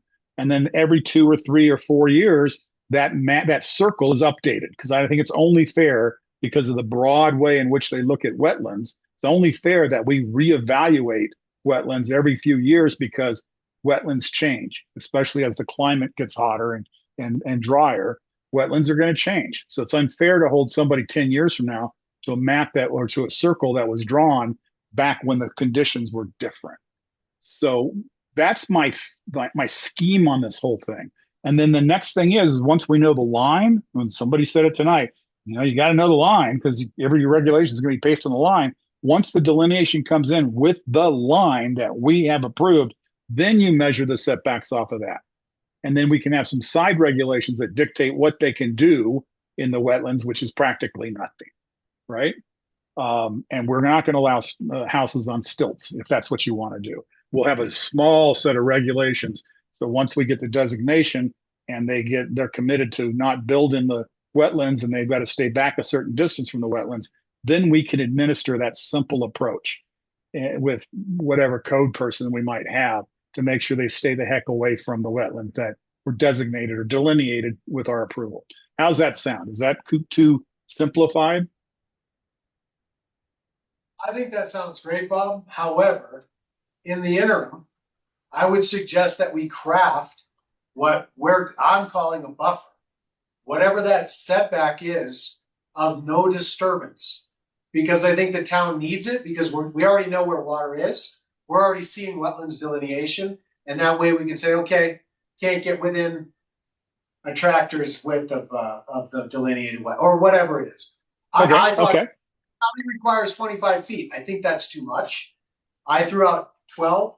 And again, whatever we do, we need an exception. And in that email that I sent, Town of Breck's little exception, I think it's totally reasonable, because we're not trying to make people's lots unbuildable. It's just it's another encumbrance. So you can't dig at or below grade 1/4 inch from a delineated wetland, because we know the hole fills with water. Where does the water go then? Where do you pump it back? Where's your catch? Where do you catch sediment? How do you contain that on one lot? How do you not contaminate the waters of the United States, or the waters of the state of Colorado, or for that matter, the water of the town of Blue River? So in the interim, we need a buffer, because I'd rather have us have something than nothing, because nothing's not enough. What you're talking about, Dan, what you're talking about is what's not uncommon in regulations is that before you get the definitive plan in place, you do an interim plan. and the interim plan can be a bit sketchy. They always are, and they're not going to be as scientifically based as the final, but we can at least get something on plan that says that we see the wetlands being on this line along this corridor, and therefore we're going to go with that until we get a final plan. Now, who's going to draw that line? I don't know. Does it have to be a line? Any lot that's adjacent to water or that has, water on it, we require wetland delineation because 16C250 allows us to require it. So we already have the ability to require it. We have the word buffer in land use definitions. We just have to tweak it. To me, that it's just, yes, I'm all in favor of an interim plan. I just don't think I don't think we need to overcomplicate it because we already know, because we've seen like the project on Wilderness, they came in with 285's engineering wetland delineation. They knew there was wetlands on it. They came in with it because it's required as a submittal within your application. So we don't have to worry. We just need a buffer. I think we need a buffer. Well, but what I heard here, though, and I read a little bit of this, is that since that Supreme Court case, the federal definitions of these things have changed substantially. Instead of relying on the Army Corps or some other entity or whatever plan they're giving us. To me, I think that I like your idea of having an interim. And the next topic I wanted to bring up was the buffer. To get that buffer, but I do think that we probably need a greater latitude today than maybe we did back then, because again, I'm not confident relying on these guys. All I heard for the past is like the Army Corps of Engineers. That's not who we're relying on. They won't even look at it. Right. So, so who are we relying on to put on this plan that this is a wetland? If you're building next to water, our Type A application submittal requirement, one of the items is a wetland delineation. Bring it in. Oh, I see that you've got wetlands here. You've got I'm going to use my number, 12-foot buffer from that. My problem is, who's calling it a wetland? The engineer that they hire. The engineer that, and whose rules are they following? They're following these. Sounds like the state of Colorado now. Well, but maybe we don't even want Colorado. I mean, Colorado's pretty broad. Yeah. They have a license, a professional. They have to uphold They have an obligation and ethics. Well, but wait a second. It would be ethical, I think, for me to say I'm going to follow the Army Corps of Engineers definition because they're the Army Corps of Engineers. Well, they just changed their definition because of whatever. It's state now. Yeah, state. Totally. It isn't them. Totally overthinking. So Gordon, and here's the example. If we're going to hire somebody to go out for the town of Blue River to determine where the wetlands are, who are we going to hire? It's going to be. We're going to hire an expert, and they're going to use whatever. It's the same person that the homeowner goes out and is hiring to get a wetlands delineation. We're not going, guys. We're not going to have our engineer do a wetlands delineation for the entire town or any particular property for us. They're just going to give us an idea of what properties, going into Dan's direction, what properties are likely to be associated with wetlands in a very broad brush kind of way. And that tells everybody, if you're in the circle, that you got to get a wetlands delineation. You can do it one of two ways. You get your own engineer who's got these kind of criteria that our code will say, these criteria, and you pay them and they bring it in and we look at it. If we like it, we move forward and we set the setback away from that delineated wetland edge. If we don't like it, we can send it to our engineer who can give us a double check on it and maybe reset the line if that's necessary. Or you can go to our person, our wetlands engineer, right off the bat and say, have him do the designation, the delineation, and you pay him to do it. And then we stand by that delineation because the person that we already approved as an expert has given us a plan. So we're not going to get involved in the nitty-gritty of deciding specific lines. We're going to push that onto the applicant with some protections that we get to second guess if we want them. But I think there at least needs to be the larger scope of, as opposed to, let me make sure you understand what I'm saying here.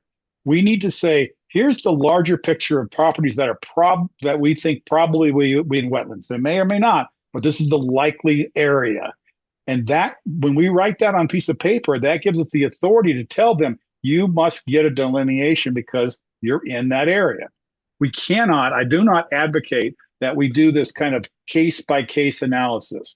That when somebody says, I want to do some improvements on my property, we kind of look at their property and we decide that it's wet enough to require delineation because they're going to say it's not.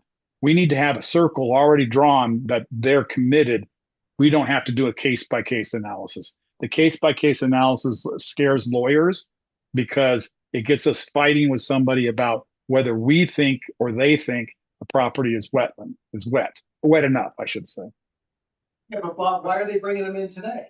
Why is anyone walking in here with a wetlands delineation today? Because that's protecting the property owner too. So if I'm building in Blue River and I know part of my property's got wetlands on it, I want to know where the line is.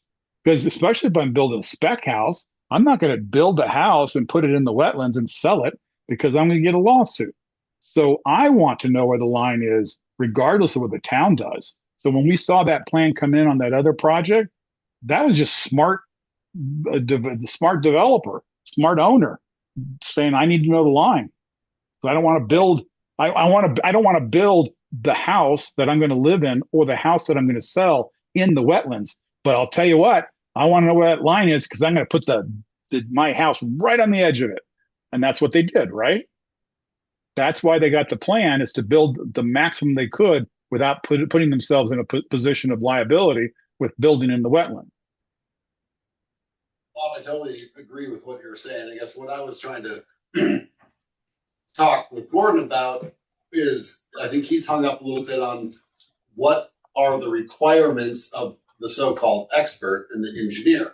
And what my point was, if we pick an engineer to represent the town, they are eventually going to have the same requirements, same certifications as an engineer that the homeowner is going to pick. Right. So yes. We're not reinventing the wheel of creating new requirements to say what wetlands are. We have to go on the general standards that PEs in the state of Colorado are all held to. Yes. So that's yes. And that's an easy one. I mean, you pick up the phone and you call somebody who's already qualified and you say, what qualifications do you determine to be the right qualifications for a reliable source for delineation? And they'll tell you, you need to have the XYZ and XQA and the ABC. And then if you got those certifications, then you're good. Or you can call up CSU or some other place like that and get some professor on the line who's going to know the same information. But we can write up a piece of paper that says, and that tells what those qualifications have to be, both for our person as well as the person the landowner is going to pick. And if they pick somebody who doesn't have the ABC, then we're not going to take the plan. We can probably be pretty confident that the town of Breck is going to have, if we're kind of copying their language and their code, I think that's going to give us we can certainly reach out to an engineer and double check that this is what's current with Colorado state requirements. But that's where going back to let's look at Breck, let's look at Summit County, let's cherry pick language out of their codes and make it work for us, because they've already done a lot of that legwork. We don't need to Yeah, and I'm not against cherry picking from other codes, but it's kind of a case of verifying, because so many times people pick stuff out of codes, put them on paper and adopt them and find out that language was 10 years old. It's like you have to verify what you're taking from somebody else, because you will find out that you at times that you make a mistake by adopting what other people have on paper. And keep this in mind for the future, everybody. Counties are not municipalities. Counties have a lot of different laws that we don't have, and we have a lot of different laws that they don't have. So copying things that are done in counties, especially in land use, maybe not wetland stuff, but in land use, they're different than we are. They have different rules for land use than we have, because there's a belief by the state legislature that Counties are rural and we're urban, and therefore there's different rules given to the two entities. Just be aware of that for the future. I'm not a big county copier, but they still have, for some things like perhaps wetlands, some provisions that might be valuable. Yeah, and my little copy paste there, Bob, was by no means an endorsement. No, But if something is better than nothing, we have nothing. So today, the takeaway for me 2 months ago, not just today, is we need something, and I don't see us wanting to wait to get a map of the town. It'll be next summer, with the way the board is inundated. So we need something that we can present to have something interim, and I think we need simple language. You're required currently to have wetlands delineation, period. So we need a buffer. Let's modify the word. I already just cherry picked our code specifics and highlighted and bolded and put some red commentary. I think we could just insert language if we had to, interim. But to me, it can be done and should be done this summer. yeah, Dan, and what we're talking about, we're not talking about a line that delineates the wetlands. We're talking about a line that says we want you have to come in and get a delineation because you're close enough by our determination, by our FUM estimate, you're close enough to require one. Because I think it's a massive disservice to town residents to say everybody's got to get a delineation when there are certain properties due to elevation and location that don't have wetlands on them. So why tell them they have to come in and get a wetland delineation? So that's where you're drawing this line that says you're close enough to give us pause, to give us concern. Do we actually have to say that they have to get a wetland delineation, or do we just say you have to demonstrate or depict any wetlands present on your property? Well, yeah, go ahead. That's back to the definition thing. So like to me, No, it's not. No, It's not. There's a the threshold for having them do this further delineation. Either you let them choose the Army Corps, whatever definition they're going to choose, or we create this circle that may be overly may include more people that don't have wetland. But if you just let them go on however they're going to do it, But then we're only capturing people, and I understand the utility of creating a map like that, but you're also gonna miss the other things that we don't know about that might be on a piece of property. So I don't know why we have to put in the requirements for someone to get a wetland delineation. We need we need a requirement that says you need to tell us if there's any wetlands or streams present. I'm not telling you go get a delineation, but you have to do that, and that's the way you do it. I can't look it up right now because it's bad, but I don't disagree. I like Bob's idea. My problem with it is that this doesn't make it onto the July agenda for the trustees. So then just to get approval for dollars to hire someone to draw a really vague circle around some properties so that then we can create a buffer, we're talking September, October. Yeah. Like it just seems Is it even in the We've budget? been talking about this for like a couple of months. Yeah. We need Like I said earlier, we can draw the line. We're not have to farm this circle out. You're smart enough.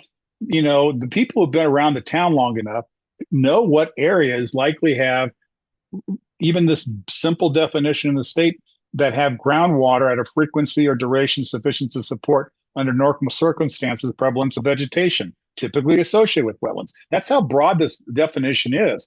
But because it's so broad, if you leave it up to the owners, they can say, nope, that's not, my property doesn't have that. It's the vegetation is not, there's not a prevalence of vegetation. They'll argue with it. So we draw the circle today, not 2 months from now, today. And down the road, as we get more sophisticated, we might draw a better circle because we're going to capture people who probably don't have wetlands, but they're close enough for us to have a question. And that's where this first line is going to be drawn, is people that we're convinced that there be a question. And they're basically those who are outside the circle are those that we know for a fact because of their elevation and what we know about the topography and the hydrology in the valley. they're not going to be subject to wetlands. Because again, I think it's a disservice to a citizen to tell them, yeah, I know you're, 50 feet higher than, the nearest wetlands, but you got to go spend the money. Well, so if somebody falls in this circle, are we permitting them to contest our requirement to then go to a wetland delineation? Like, can they come back and say, well, there's no wetland on my property, I fell in the circle, you guys drew your circle wrong? Do we allow them an out, or they still have to No. go to an expert and spend the money? They still have to do it. They still have to do it. And if their expert says, no, there's no wetlands, then okay, fine. But they still have to do it. So that can be really burdensome, though, if we draw this circle. So, Too big. Yes. hey, guys, let's, I mean, All right. are we gonna draw some lines or? Well, just make this, I like the idea of a setback. I think we can do, whether it's a 12-foot or a 15-foot or a 25-foot, we can figure that out. We have the I think requirements in place that Right. says that they should go out and get a wetland or whatever it said, wetland delineation. And if it comes back and there's a wetland or a water body on there, we draw 15 feet or whatever that is. I think that's where we start. I don't like the idea of drawing bubbles because there's so many Variations. pockets of seeps and springs and things out there that I would rather a professional delineator go find than we claim to find or not find. And they're gonna contest us Absolutely, anyway. absolutely. I just don't want to, in my I don't mind, wanna wait. I don't want to wait because we've Yeah. done a disservice by waiting this long. So I agree. I think the first step is creating the setback or buffer from the wetlands delineation. Like we mentioned numerous times, they're already bringing us the wetlands delineation. Like Bob mentioned, they are doing that to protect themselves. Right. So if it's presented in front of us, then we're able to enforce this setback and or buffer, however you want to word it. I think that's the first step. Without adding any more complex language, let's just create a setback buffer from wetlands delineation, and then we can add. I think From I that. would hope on properties, So the building department can look at a piece of property and say, close. I want to bring somebody else in to talk Right. about that. If they, the concern would be, we're putting more regulation on, we're going to add a setback. Now people are going to go, maybe I'm not going to say that wetland exists. Okay, we can play devil's advocate in that way, but we also have a building staff, hopefully, that has open eyes and can say like, yeah, that looks like it might be wet. We need to talk about this more, and I need to talk to your wetland consultant. it's so simple. I think It's so that's a simple. very logical approach to this. Totally. And as for Kyle knowing it, but we have Whit Smith, and he's a local. I think he would, if there's any questions, I think it should, get Whit to say, hey, what do you think? Is he on the payroll yet? Well, yeah, but I don't know how. He's associated with Charles Abbott. Yeah, okay, Under the table. Under but I would trust. The authority in the current verbiage to require that evaluate, or do we have to add something in addition to the buffer to? Like again, can our building inspector go out and say, this doesn't look right? I think you need a better wetland assessment. And everything that's come across, I don't ever really see if anybody remembers where something's come across and then we've required a wetland delineation. It's always come with the packet. Well, if we don't get it, let's say we see a project. Say tonight we walk away with a buffer, a distance, and some verbiage for an exception, so we're not handcuffing people. And then we come away, something gets approved. Let's just say in August or September, ideally, by the trustees.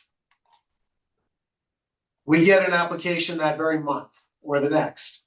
And we're like, man, where's your wetlands delineation? I swear this thing's wet. We have the authority based on our code. We can look at it and we say, well, we require a wetlands delineation. We're gonna table it till we see it. And then that's if we don't get it up front. That way we're not making everyone walk in with it when we know you're high and dry. Right?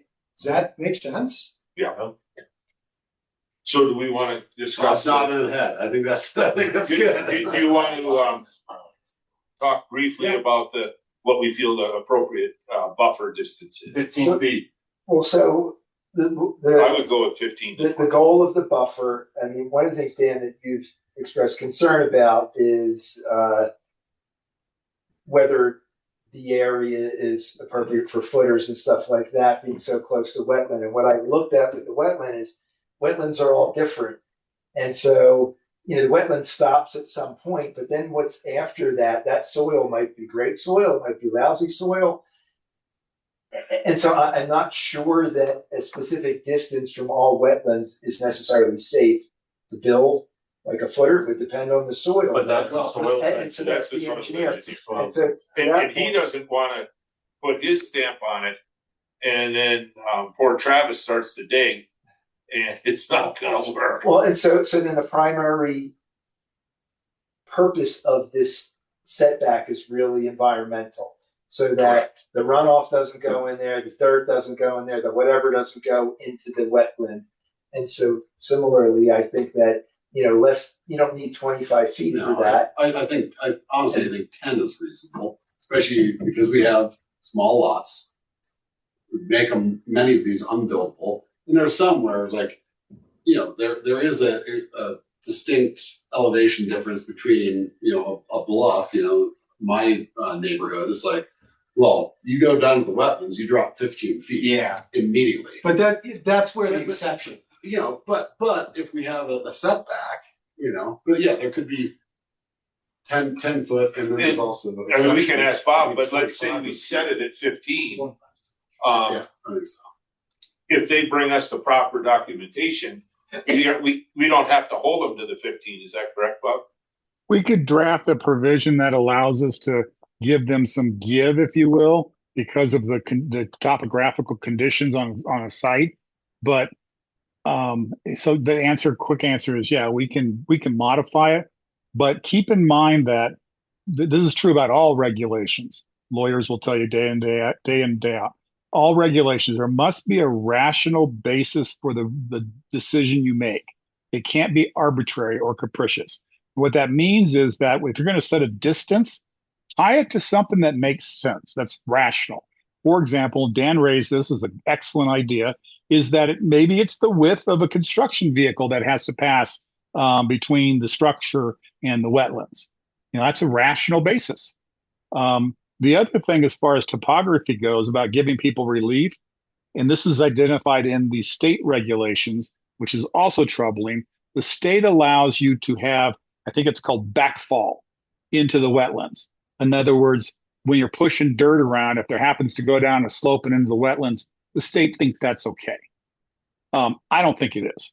And that's a condition that may be associated with a higher building site, and giving them a shorter distance of setback may have more of this backfall into the wetlands. And you want to prevent that, right?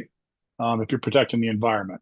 So we need to think through that issue of giving relief on things like height, because it may be that they're too close because of height. They may have some dump into the wetland area. I think we don't want, or I personally, I like 15 feet. I could live with 12. I wouldn't want anything less than 10. I think 25 is too much. So I would side with your 15. I can live with it. What I do want to have though is this exception, something like go with 12. this is the relief, if you will, Bob. And again, Town of Breck's not perfect, and I won't read it all, but any lot platted in a manner which does not allow feasible development option meeting and I'm going to insert our discussion, 15-foot disturbance setback. This exception only applies if the disturbance setback prohibits any feasible development and the developer demonstrates there are no feasible alternatives. So we can say, well, look, you've got an envelope. It's not the 5,000 square foot house you dreamt about, but you can get a house on there. And I think that's reasonable. We can allow some encroachment. But to me, that does a lot.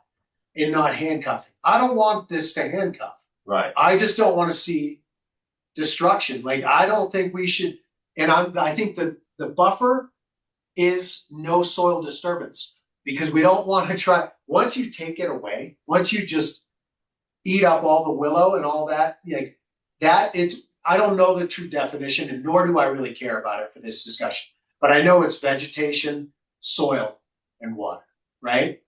So those are like the 3 key criteria. So if you dig all the soil out and take all the vegetation, well, then it's not really wet anymore. You can backfill it with whatever.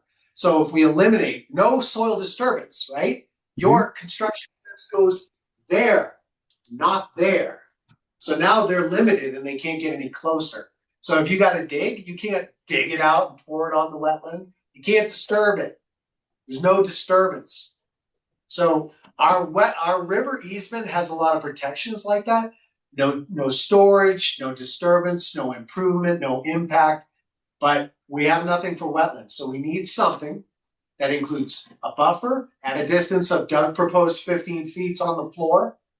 And then we need to talk about whether it's just what it is. What is it? No soil disturbance? You know, I think that's key, right?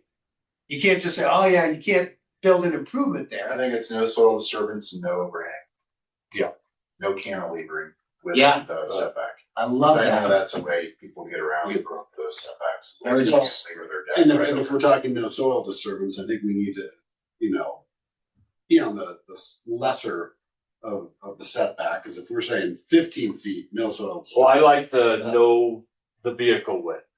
Because I don't know what that is. I mean, Well, so- it's about 15. I'm just guessing, 15 like the 15 parking feet. spot's So- 9, Go measure my but those are probably 12.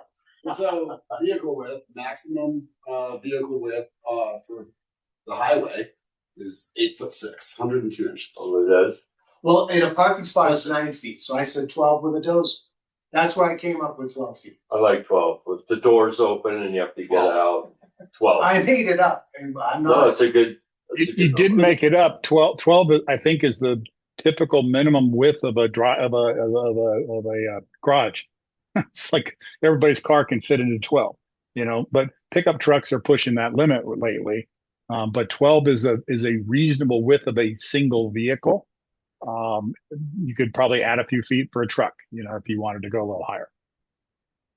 Yeah, no overhangs, no cantilevers. What about the eave soffit? That's an overhang. that's an That's an overhang. So that's the limit. Because That's gonna the drip extent. into Okay. It's a drip edge. Drip edge, No. overhang, cantilever. Yeah, All right. good catch. If you want to expedite this whole thing, make sure you write this stuff down so that Chad and I can breach off of it. I'm taking notes here as we're talking, but the more help you can give us, the better. I'll send you something. Give me a couple days. So even if it is 12 feet, the foundation is still gonna be inside of that 12. Yeah. By a fair distance. Unless they do a Scandinavian no overhang. Right. Well, you can't get your footer in there if you can't disturb the soil, though, Right. right? Yeah. So now you're No pushing, the structure. So then I agree with the No lesser, soil disturbance. the lesser distance, so. Which is 12 feet. And then there's an exception though too, if the lot becomes undevelopable, that we could lessen that. Then really Because then, visit the the site and stirred see all what's this up. going on. What's that? The one that stirred this all up, that to me would have had to, walk, looking at it. It should have been 20 feet back. It should have been across the road. Well, we can, this is interim, be clear. Yeah. Like, we're gonna wanna look harder at specifics like elevation, right? Right. If you're building, his examples, you're up on a bluff, you're 15 feet high. Can you get closer? As long as you're not dumping, as Bob put it. Yeah. Dirt, fine. Because water doesn't flow uphill. But, if you're trying to build below grade adjacent at 12 feet, the hole might fill. And the problem is you can't dump the water back in. So now you got to create like a catchment. Where do you do that on a 0.4 acre lot? In order to do that, to turn the water back loose, like you can't, what do you do with the water? You can't just dump it in the wetland. Goes in your pool. Well, you know what road base does to vegetation, right? Oh, yeah. Construction debris is the same thing. Imagine that in like high Well, quality. it's over. That's the reason I think that's like, if you look at, and again, it's not about the county doing it right. And Bob doesn't love counties, and I respect that. But if you look at what the county's done over the last 20 years, if it's not housing, it's wetlands. They've been hard on wetlands for like 2 decades and making it harder. And I don't want to make it impossible, but God, we can't have nothing. That is like a complete injustice to the residents of this town. Like, people give a crap. I'm looking at that lot along the highway and I'm like, oh my God, when did this get approved? I wasn't sitting here. That's shocking, you know? Should they have had some relief? Probably. But man, like, wherever, in order to get the 25 They foot had front a setback, wetland delineation. that thing's gonna be, I thought Wait. they had to. Yeah, They did it. But there was no buffer. Right. So like, Right. they just couldn't, they built up to, just like that permit that, had been approved, it was like he was a quarter inch, the Right. delineation. That's the one we all walked So- away going, That's what this is why we're here. is like. So Yeah. a couple of other topics on this. I think I've got good stuff. So what's the buffer, 12? 12 is what I. Everybody- No soil disturbance within 12, because that's gonna push foundation, actual, footprint back, as well as with, no overhang, no cantilever. no eat. Exception, we need an exception. Yep. No overhang, no cantilever, no drip edge, no solar disturbance. I got that. Permanent or temporary? I would say disturbance, that's gonna get interpreted as like a permanent structure, like permanent. Well, no soil disturbance though. What about, like you mentioned? So you're setting like construction stockpile. Yeah, you can't disturb. I don't know, how do you say it? Because then you pull like no permanent or temporary disturbance. I love it. Yeah, here, give this guy a raise, get him in there. Put him up at the podium, send it. Gordon, maybe go back and just read the verbiage for the river easement, because that expresses some of the same stuff. No storage of construction materials. You're talking about the refuse. river easement for Well, nearby that's in the subdivision. Yeah, no, but it got, That's a lot of that's in our covenants. yeah, but we just recognize it, right? Yeah. I can send you that. If you can send me I'll that. send you that. But I do like what Travis just added. No permanent or temporary. But that's what I'm saying, Disturbance. like that. Disturbance. Similar. Or language storage. to the. Yeah, I mean, that's real river easy to easements. copy paste. Yeah, is worded similarly to avoid that. I mean, you look at all the houses that are built along the wetlands, the old ones, they're little. There's a Right. reason. There's a reason they were little. So a couple of other things which may not, I think may be necessary. One is just we talk about no disturbance, and I think we want to put the burden on the applicant as how they're going to accomplish that. You The put site plan. right, the site plan. Construction management. Yeah. plan. You got it. So we're going to want that. I would think that our engineer can review that we don't got to go to an expert, like a wetland expert, because it's kind of common sense, isn't it? You're putting up barriers and things. I think our permanent regulations will want to have some fine-tuned language about construction management. I don't know if we can get into that at this point, Bob. What do you think about construction management? I think that's second level. That can be written later, but it's definitely a necessary component. Well, and that again, I think would fall onto the engineer, the monitoring of it, and the review of the plan, and the monitoring of the plan, and then ultimately, if they're not allowed in this area, there shouldn't be a need for any restoration. But stuff happens, and I would think in the final regulation, we would still have some requirements on how if there is damage, how they restore the damage. Yes. Okay. I think I've got stuff I can put together for summary for a quicker Fast track. fast track, and then some things for some not so fast track. How should we do that? Do you guys want to see that, Or you want me just to send a summary to Bob and then you'll review his document? Or you could send it in CCS, BCCS, so that it's not like a formal meeting, right?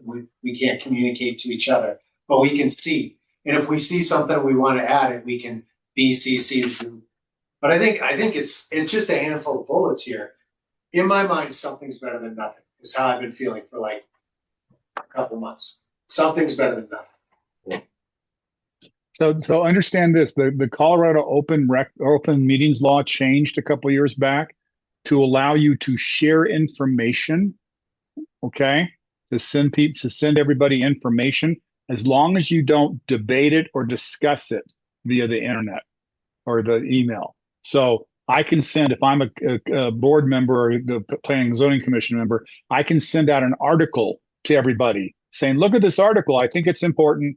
Have a nice day. And as long as you're not chiming in and goes, that's a great article. I think it's wonderful. We need to do something like that. When you start talking about the information, that is a public discourse that needs to be done in public. So you can send out information, just don't respond. Okay? But if we want to respond to you only. You can respond to me. I'm your lawyer. I don't count for open meetings law. But it's between each of you is the problem.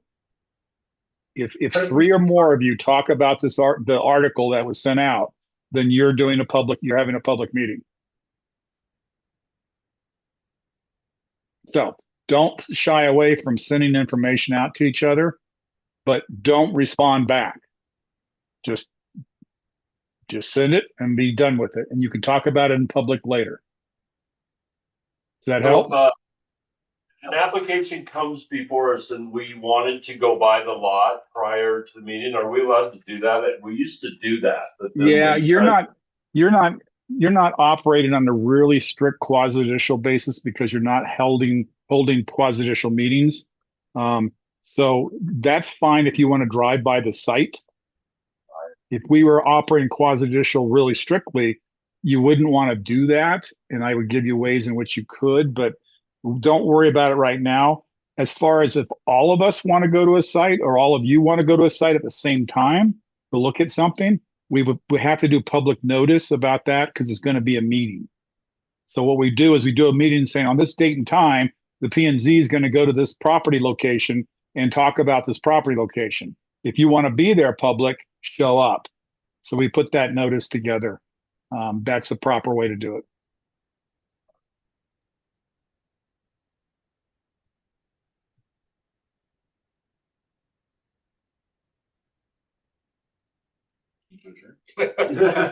Wow. That's the most quiet you've been tonight.